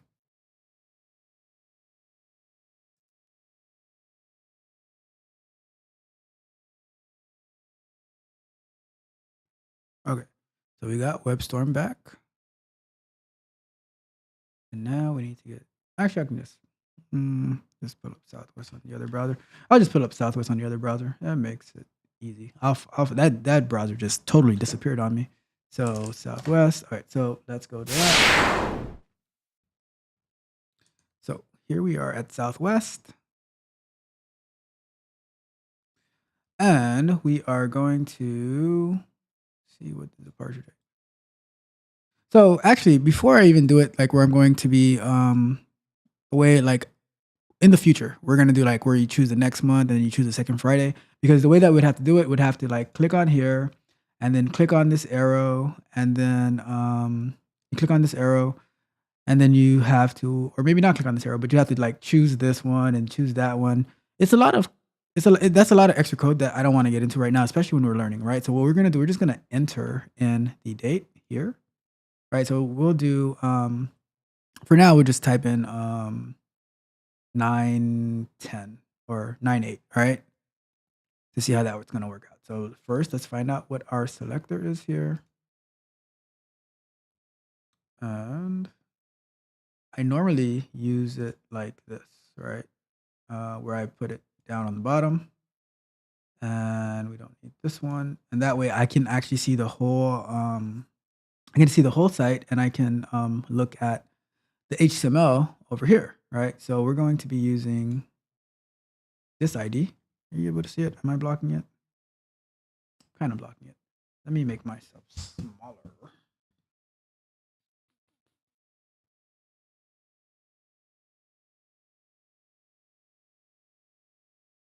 All right, smaller. All right, cool. So we're going to take this ID, the same thing, right? And for the time being, I'm not even gonna do all of these right here. We're just gonna write straight code, right? Because that should work too. So we're gonna say page.locator, and then we'll optimize it, make it work and then make it better. That is our motto. And then we're gonna say fill, and we're gonna say 9/8.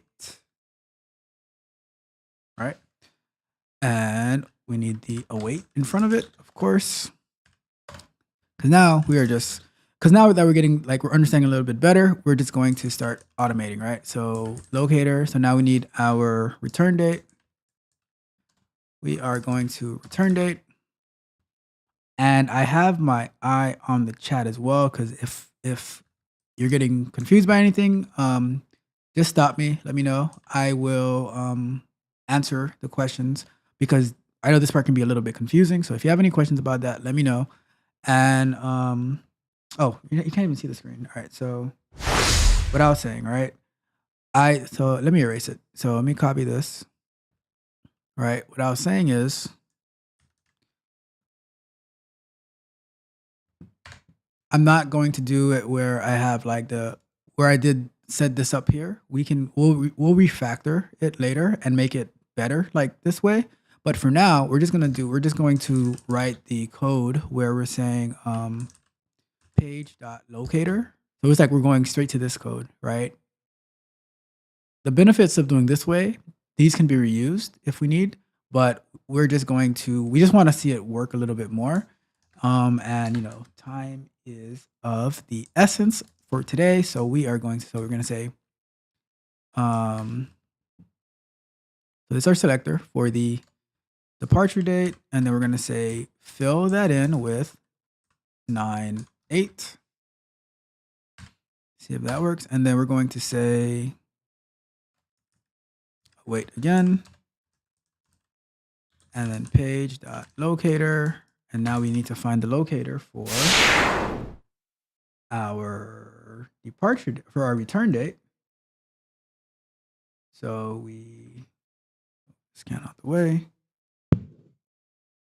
So we inspect that.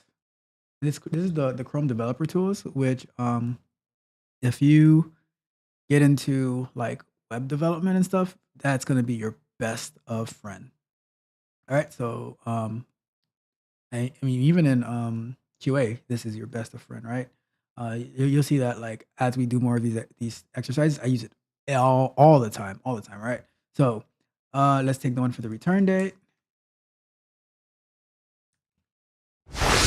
And we go here and we are going to put that and we say fill that with our return date. We said on Tuesday, so let's do 9/12, right? Let me just put that down here. Okay, so now we need to click the search button.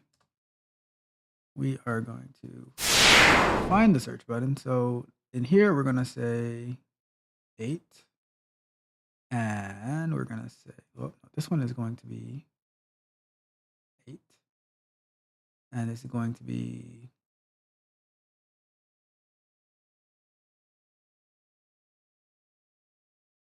12. And now we need to, so we just have to make sure we update because I had just put 9/8. We have to make it 9/08, which that's fine. And then we need to search for the code for this one. So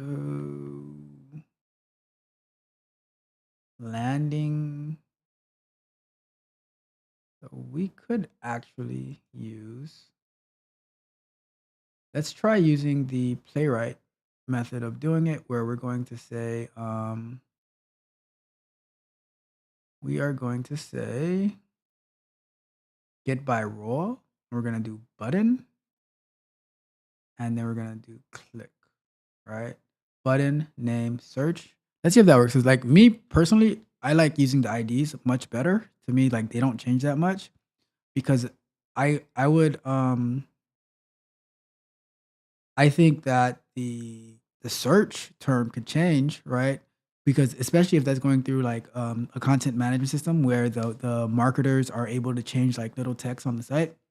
What if they change it for like search flights or search deals? If they have control over that, then my search is probably going to like my test might end up breaking and failing. That's why I personally like using the IDs.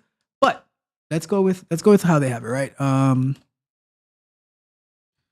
Different preferences. All right. So we're gonna do get by role and we're gonna say button, I guess. And we're gonna do name. And we're gonna say search. And then click. Right. And then we have to add our await, of course. Oh my God, I'm not even going back and forth. That is crazy. So let's do that again. All right. So we're gonna do the await page dot locator, and then we're gonna say nope, not locator. We're doing get by role, and then we're saying button, and then we're doing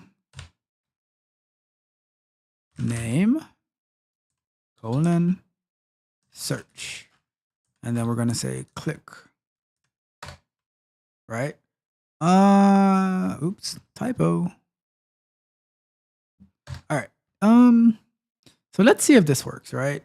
Let me see on the Playwright side if there is a way to. I just want the I just want to see the browser open. I don't want it to run headless, but I also don't want that whole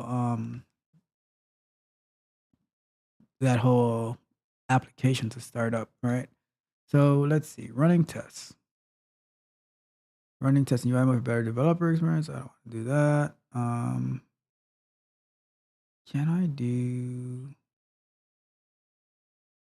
headed? Okay, so that's what I want. I want headed. All right, so let's go to here. And what I'll do is I'll make this a little smaller so I can bring this up a bit. So you can see what I'm going to type. All right, cool. So we're going to do same thing that we did last time, but instead of UI, we're going to do headed. And that should, and running tests on a specific project. What do I mean by project? I mean by a particular browser? Let's try that. So let's limit it to one browser and Let me try that. Project Chromium. Let's try it that way, right? So what this is saying is run this test in headed mode where it's going to open up the browser. And I believe this project is saying run it in Chromium. So it doesn't run it in all the different browsers that Playwright sets up. All right. So let's give it a try. And this is just for Randy.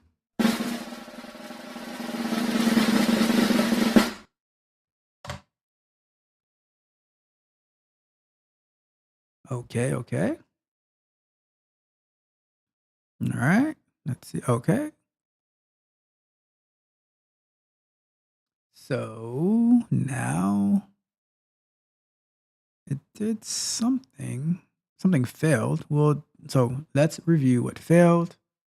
And it gave us a report. All right, so let's look at the report actually, and we'll go back and forth.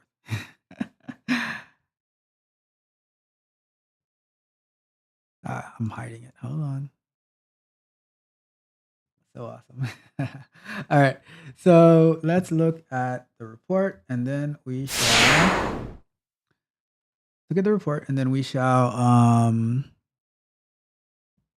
inspect the code. So it looks like it's telling me that I have bad code.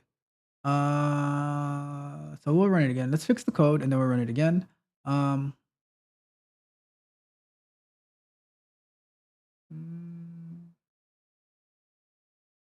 All right. So we're looking at it here. It actually went through most of the steps, so that's good. It just this particular one right here. It's let's see what the error is. Oh wait. Yep. By role, name, search. I don't know what the error actually is though. Let me see. Search button in the event of error, focus will still move. Search resolves to two. Okay, so that might be what the problem is. It resolves to two elements. What are the two elements? See, and this is why I like to use the ID, right? I am going to ignore the recommendation of Playwright, and I'm going to do it how I've been doing it for the past 10 years, right? I've been doing it for the past 10 years, which has not let me down yet, right? So let's go back to here, and I'm going to expand this again, bring this back down, and I'm going to go here. Instead of using search, we're going to go back to what we were doing, right? We're going to use, because the ID, there can only be one ID on the page. So if there can only be one ID on the page, then it's not going to have where it finds two of the same search buttons, right? Because I wonder what that other search button is. Let's take a look at the website real quick to see if we can find it. So let me close this out. I'll need it again, but so there's one search button here. Maybe it's talking about this search button. Let's do this, all right? Let's go by here. And what I'm going to do, I'm going to write a quick XPath, right, to find the search button, right? Because if there's more than one search button on the page, then it's not going to know which one to click, right? So let's do here, and we're going to do, so what I'm writing right now, can you see it? You can't see it. Let me bring it up a little bit.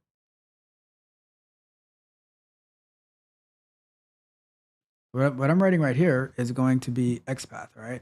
And that's another way of finding elements on the site. So we're going to go to, let's just do button.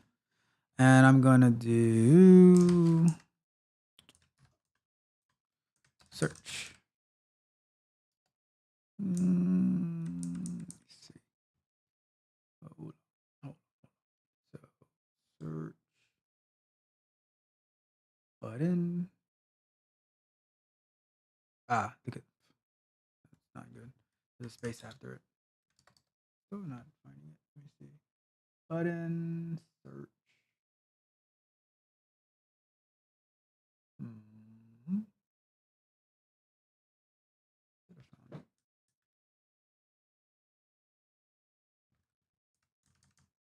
Let's see here. Contains.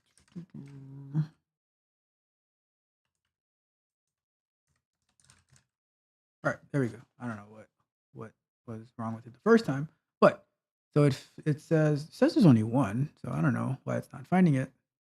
But that's neither here nor there. We are going to change it the other way to use the ID because we are not going to waste time with when we know we can get it to work a particular way. We are not going to waste time because I have probably been doing automation longer than Playwright has been out. So I'm going to trust myself because a lot of times we don't trust ourselves. We want to, we think that we're relying on who might be the experts.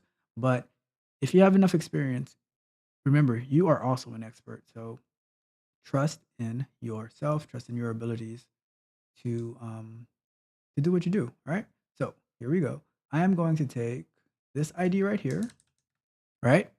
And I am going to here. And instead of using the get by role, we are going to do page.locator. And I'm going to get rid of all this stuff right here. I'm going to do here like that. And let's go here and let's go right back here real quick. So that should work. Let's go here real quick and we are going to do LAX or LGA. LGA. LAX. We have our dates. And what we're going to just do is we're going to validate that the word depart shows up, right, as a header on the page, because we want to know that our test passed, right? Let's see. So H2 ID heading 3. So Lunch break. Lunch break. So let's finish up. Because we're like at the very end, so we're gonna validate that the part is showing up, and then we're gonna run it, and then we will be off. Oh, and then I'll do the last code review, and then we'll be done for today, and we shall pick this back up again next week. I will change my original not being interested in doing Playwright to I'm very interested in doing Playwright.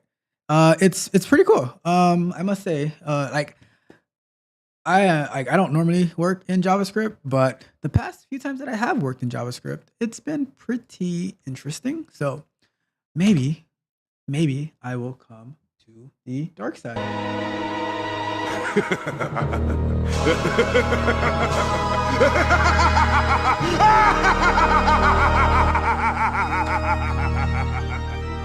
So let's do validate that depart heading shows up, right? And we're gonna say it's fine. We do the expect. We're gonna do not on that one. All right.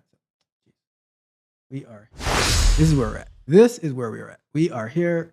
Nope, we're not there either. All right, we're here. Okay, cool.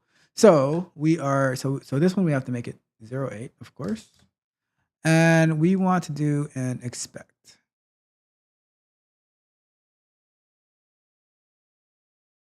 So we're just gonna copy this code real quick. Go down over here, and we're gonna say we want to expect. Look at the documentation. I want to validate the header. Real quick. Let's see. Expect page to have title Playwright. Expect get by role heading name installation to be visible.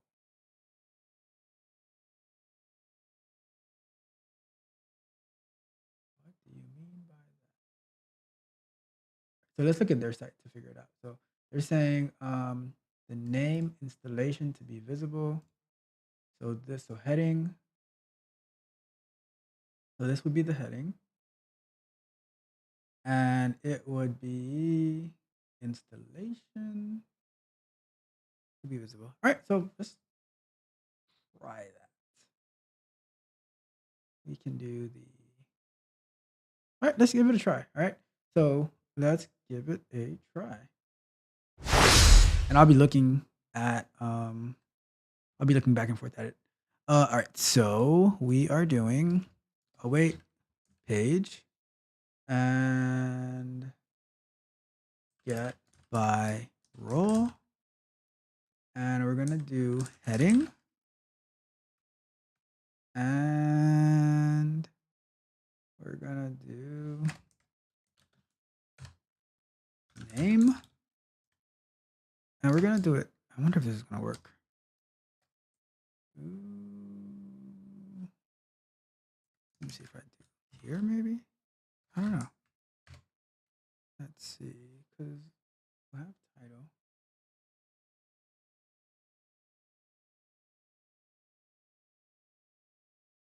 Actually, I have a better way to do it because I'm not familiar with this get roll thing. What we're gonna do, or I could do by that. We're gonna make it easy because we gotta wrap it up for today. We're gonna just say, I'm gonna do it like to have title, and we're gonna say the title has to have the title select flights. Boom, because if we look over here, the title of the page, which is here, it has select flights in it. So we're just going to do select flights and make it simple on us so we don't have to stress on this beautiful Sunday afternoon. So we're going to say await, expect page to have title, and we are going to run it and see what happens. All right. So we have everything. So what we're looking to see is it does this locator for the search button, and then it loads the flight selection page. All right. So without further ado, let's get this ramped up, and we need to stop this. And for Randy, let's go. And we are. All right, so it's running. Why am I right in the middle of it? Jeez. And it passed.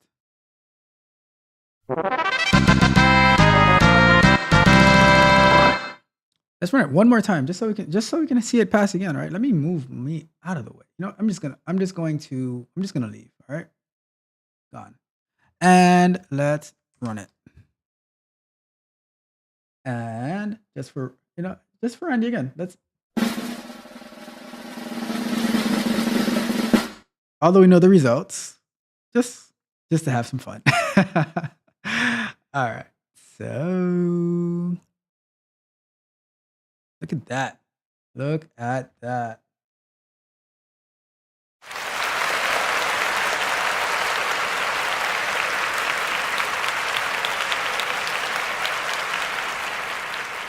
And I am back. All right, cool. So we're done with this part, right? So now let's get to that last code review, and then we will be done for today. And I hope you're having a great time. I hope that you are learning a lot. And let me answer some. Let me go to full screen. So thank you so much, Randy. Kudos to you for being here as well. I really appreciate you being here. I appreciate you. And Jamal Parker asked, what language are you using? I am using JavaScript to create automated tests using the software or library, whatever they call it in JavaScript, called Playwright. Playwright it's used when you are for testing. So for instance, you created like, let's say, an e-commerce website, and we need to, or I can use the Southwest example, right? You create a, so you have, like, you're working for a company that does, like, you work for Southwest, for instance, right? You want to check to make sure like the booking flow is working, creating a user account is working, logging in is working. You could use a tool like Playwright, amongst other tools. You can use a tool like Playwright where you can automate the flow that's being that's like the main flows. Like, you can automate anything, right? And you're just making sure that everything is working as it's supposed to be working. And that's part of the work that QA engineers do, amongst other things. But yeah, so that's what that is. And thank you for that amazing question and for being here. And if you have any other questions, feel free to ask. All right. But let's finish up with this code review. Let me find it, and then we shall. All right, there it goes. Pulling it up, and then we will get to it. All right, cool. So let's do the code review. Let's go! Let's go! All right, let me get off the screen. Okay, so we are going to do a different person's code review, right? And let me center myself a bit. All right, cool. So let's see. So I finally was able to do this right. Geez, I'm slow as a snail, but here I just wanted to check if I was doing the page object model correctly. Thanks. All right, so first thing I'm going to say is you got to be more confident. We don't need the timer anymore, but you got to be more confident. Stop talking down on yourself. We're all learning. So this was something new that I asked you to do, and I think you did it pretty quickly. It didn't take you that long because I asked you to do it yesterday and you figured it out. So be more confident in yourself, all right? Okay, so let's start the code review, right? Let's see here. Let's go with that. And I will read your comment. I'll just your comment right after the code review because I'm not looking at the I'm not focused on that window right now, but I will get to you. All right. So get ignore. All right. Very good. Very good. You have your get ignore with everything in there. Great. That is awesome, actually. It's good. So let's start our review. Let's see. Well, that's what I do. I want to say here this great get ignore file. And like I was saying earlier, get ignore says like what not to push into the repository. So this is and that's one of the reasons that I like using IntelliJ. I say IntelliJ, but I like using the JetBrains softwares because it starts like all this stuff. Like it sets up a lot of this stuff for you. All right. Let's see here. All right. So these don't need to be reviewed. These should probably be part of the get ignore file, but it's always a little tricky with IntelliJ with that part, right? So you're using TestNG 7.8. You should eventually you want to name these. Like you should name these.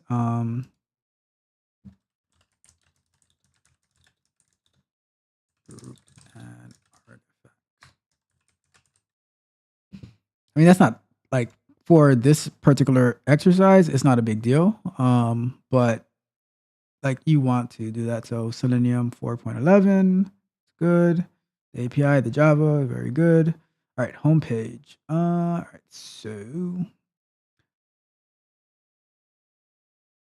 right, so first comment. Proper package naming conventions dictate it is all in lowercase for packages. All right, so that's the first. Let's see. Let's do it on this one. All right, so right here, that's the first thing. And let's see. Homepage.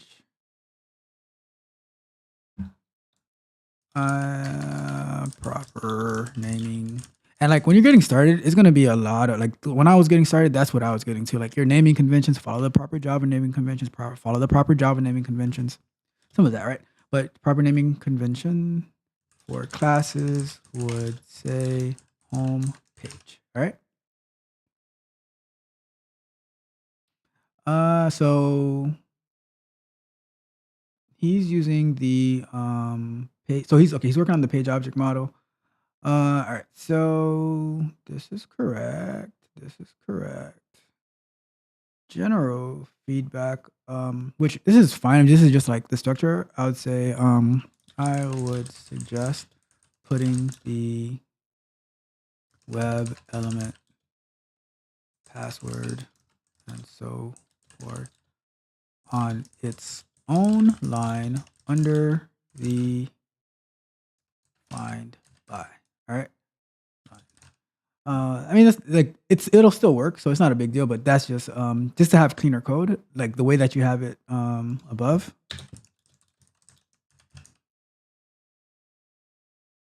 All right, I'd have it like that. All right, so let's see. So far, so good. So far, so good. Oh, I would say as well, this is correct, but I would suggest instead of having to escape the double quotes, to use it like this.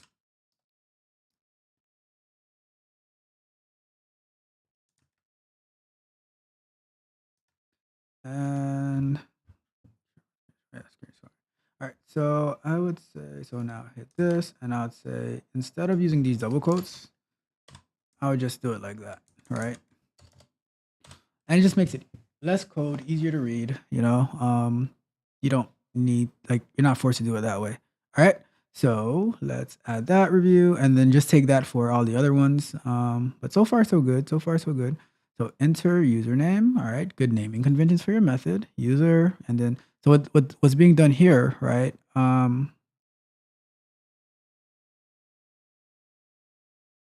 Okay, cool. All right. So he's taking enter username, and he's going to take this right here. So this is Selenium in Java that we're reviewing right now, right? He's taking this right here, and he's passing it into here. This is correct. However, I would suggest creating.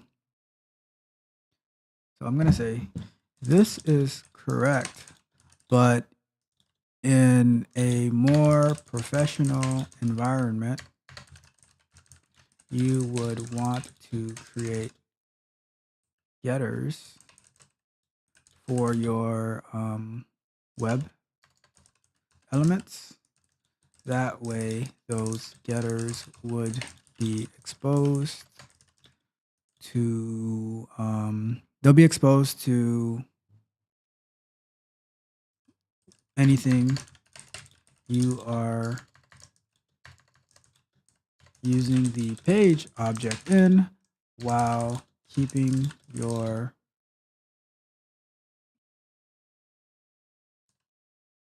actual web elements private, right? But it's not wrong, but it's not, it's like, it's not wrong, but it's not completely right. You want to, like, it'll work, but you want to use the getters to be doing that. All right, so this is good.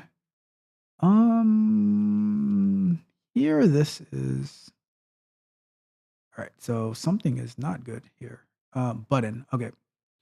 Um, this is a bad name because this can be it's not descriptive enough, right? You would want to name this one.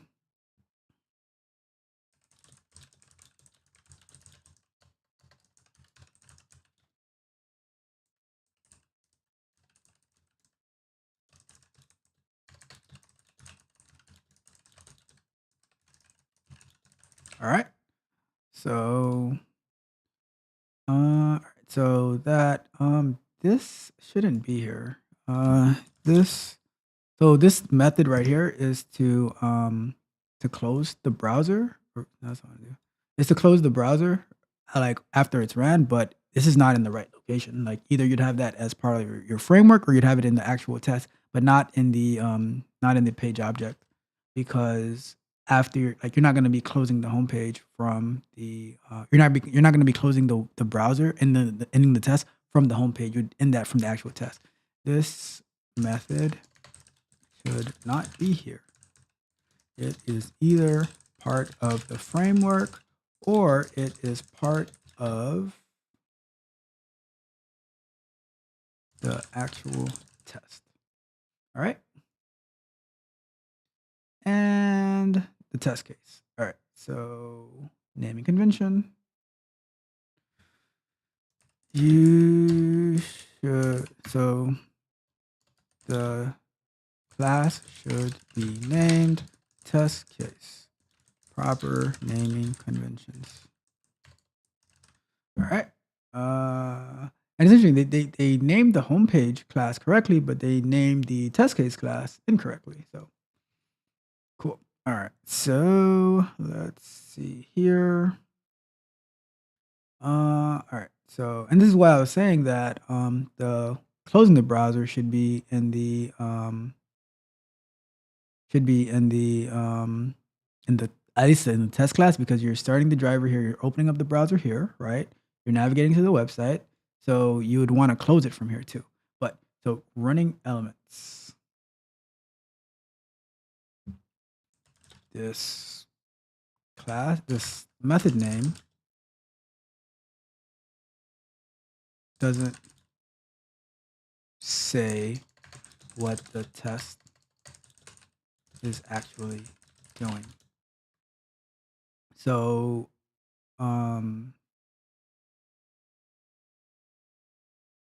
like I would name this, like it would be better named something like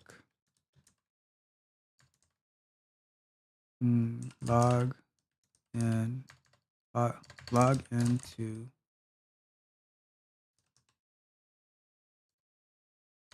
my account test, something like that. Like, because when you're reading it, you want to know exactly the purpose of what's being done, right? When I say running elements, that doesn't mean anything to me. But if I say, if it says log into my account test, like I know exactly that this test, the purpose of this test is to log into my account. All right. Let me see. Page dot enter username. So this also, what would you name this? All right. So if you had a login page or a my account page, what would you name it?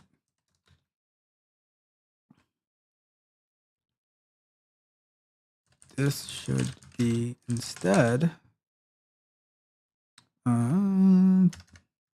should be homepage or homepage, or just home. Actually, just home. Instead of page, it should be home equals new home page as proper naming conventions, driver, like that. That's how it should be named, right? Here, looks good. All right, cool. So so now I know that this one belongs to the home instead of just page. That's so generic. Like, we can't name ourselves very generically. All right. Let me see. Anything else? Anything else? Anything else? Yeah. So this should be from. This shouldn't be done from the home page factory. All right. Cool. Or page object. Page object. All right. Cool. So I think that this is done. So general feedback. This was very well done, especially for like getting started, right? So I am going to finish my review and I'm going to say, this was very well done. Good use of page object model. Minor mistakes, especially for a beginner. Very minor mistakes for a beginner, but very well. Fix those mistakes within this branch, and then push the code up again for another round of review. Alrighty. And I'm going to request changes, not approving, request changes. And that is it. We are back in full screen and we are done with that.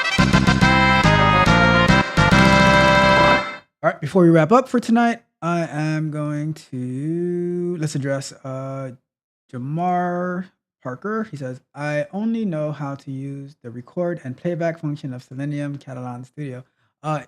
What is it that you do, Jamar? I'm interested in knowing what you do. I I've installed Catalan like a few years ago, but I never really got into it because I would just do it in Selenium, like through the code. But I'm interested to know what you do, and like, do you do that for work, or is it something you were looking into? And do you want to like get into like Python with Selenium, Java and Selenium, Playwright, Cypress, whatever it is. Just let me know, and we can talk some more. Definitely like message me.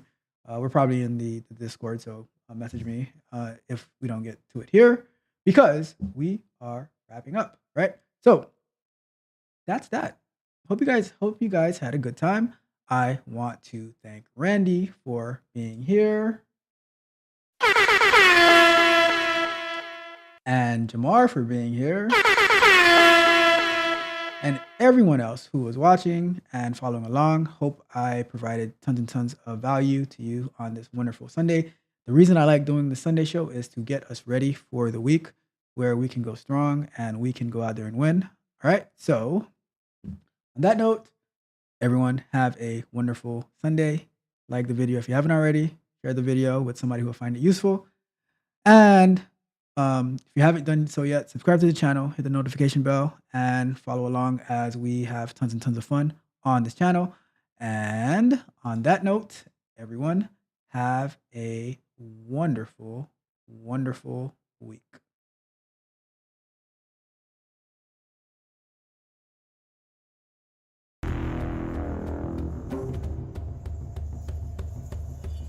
Hear me, warriors of the North. Today we have tasted the sweet nectar of victory. Our foes indeed defeated, and their lands are now bowed before us. The gods themselves have favored our glorious deeds on this glorious day. We have shed blood, sweat, and tears to claim this land. Our relentless spirit, our unyielding determination, these are the very essence of our people. Let's believe our ancestors rejoice in the halls of Valhalla. For today, we have added to their eternal glory. Our victories will echo throughout the ages, and our names will be etched in the annals of history. But let us not forget the price we paid, the brothers and sisters we lost. They now feast in the hall of our forefathers, watching over us with pride. Their sacrifice has paved the way for this moment of triumph. As we celebrate this conquest, let us also remember that our journey is far from over. More land awaits our conquest, more battles upon us forth. And the fire in our hearts burn ever brighter, for there is no limit to what we can achieve. To those who dare stand against us, let them tremble in fear, for they shall witness the fury of the northern storm, the wrath of the untamed barbarians. Today we celebrate our victory. Tomorrow we set our sights on new horizons, uncharted land where our banners will fly high. We are Vikings, we're barbarians, we are masters of conquest.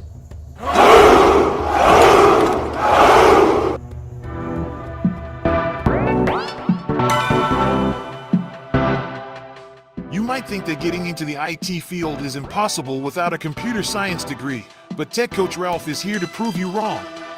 Get ready for some jaw-dropping revelations on how to break into this lucrative industry. Listen up, tech enthusiasts! Are you ready to break through into the IT field, but feel like you need a computer science degree to make it happen? Think again! Tech Coach Ralph has some exclusive, mind-blowing secrets to share with you.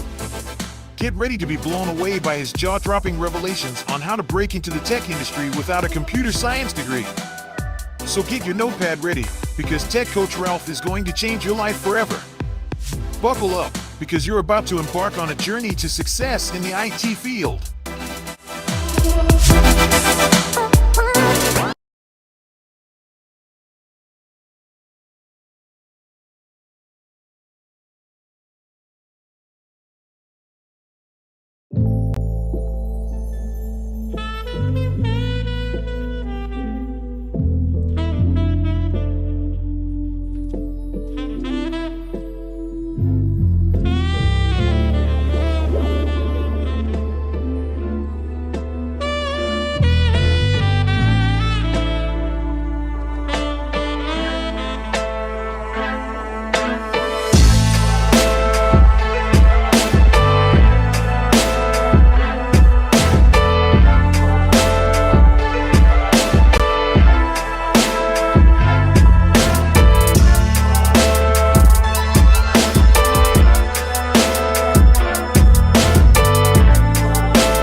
The only thing I'm addicted to right now is winning. We the best. I appreciate you.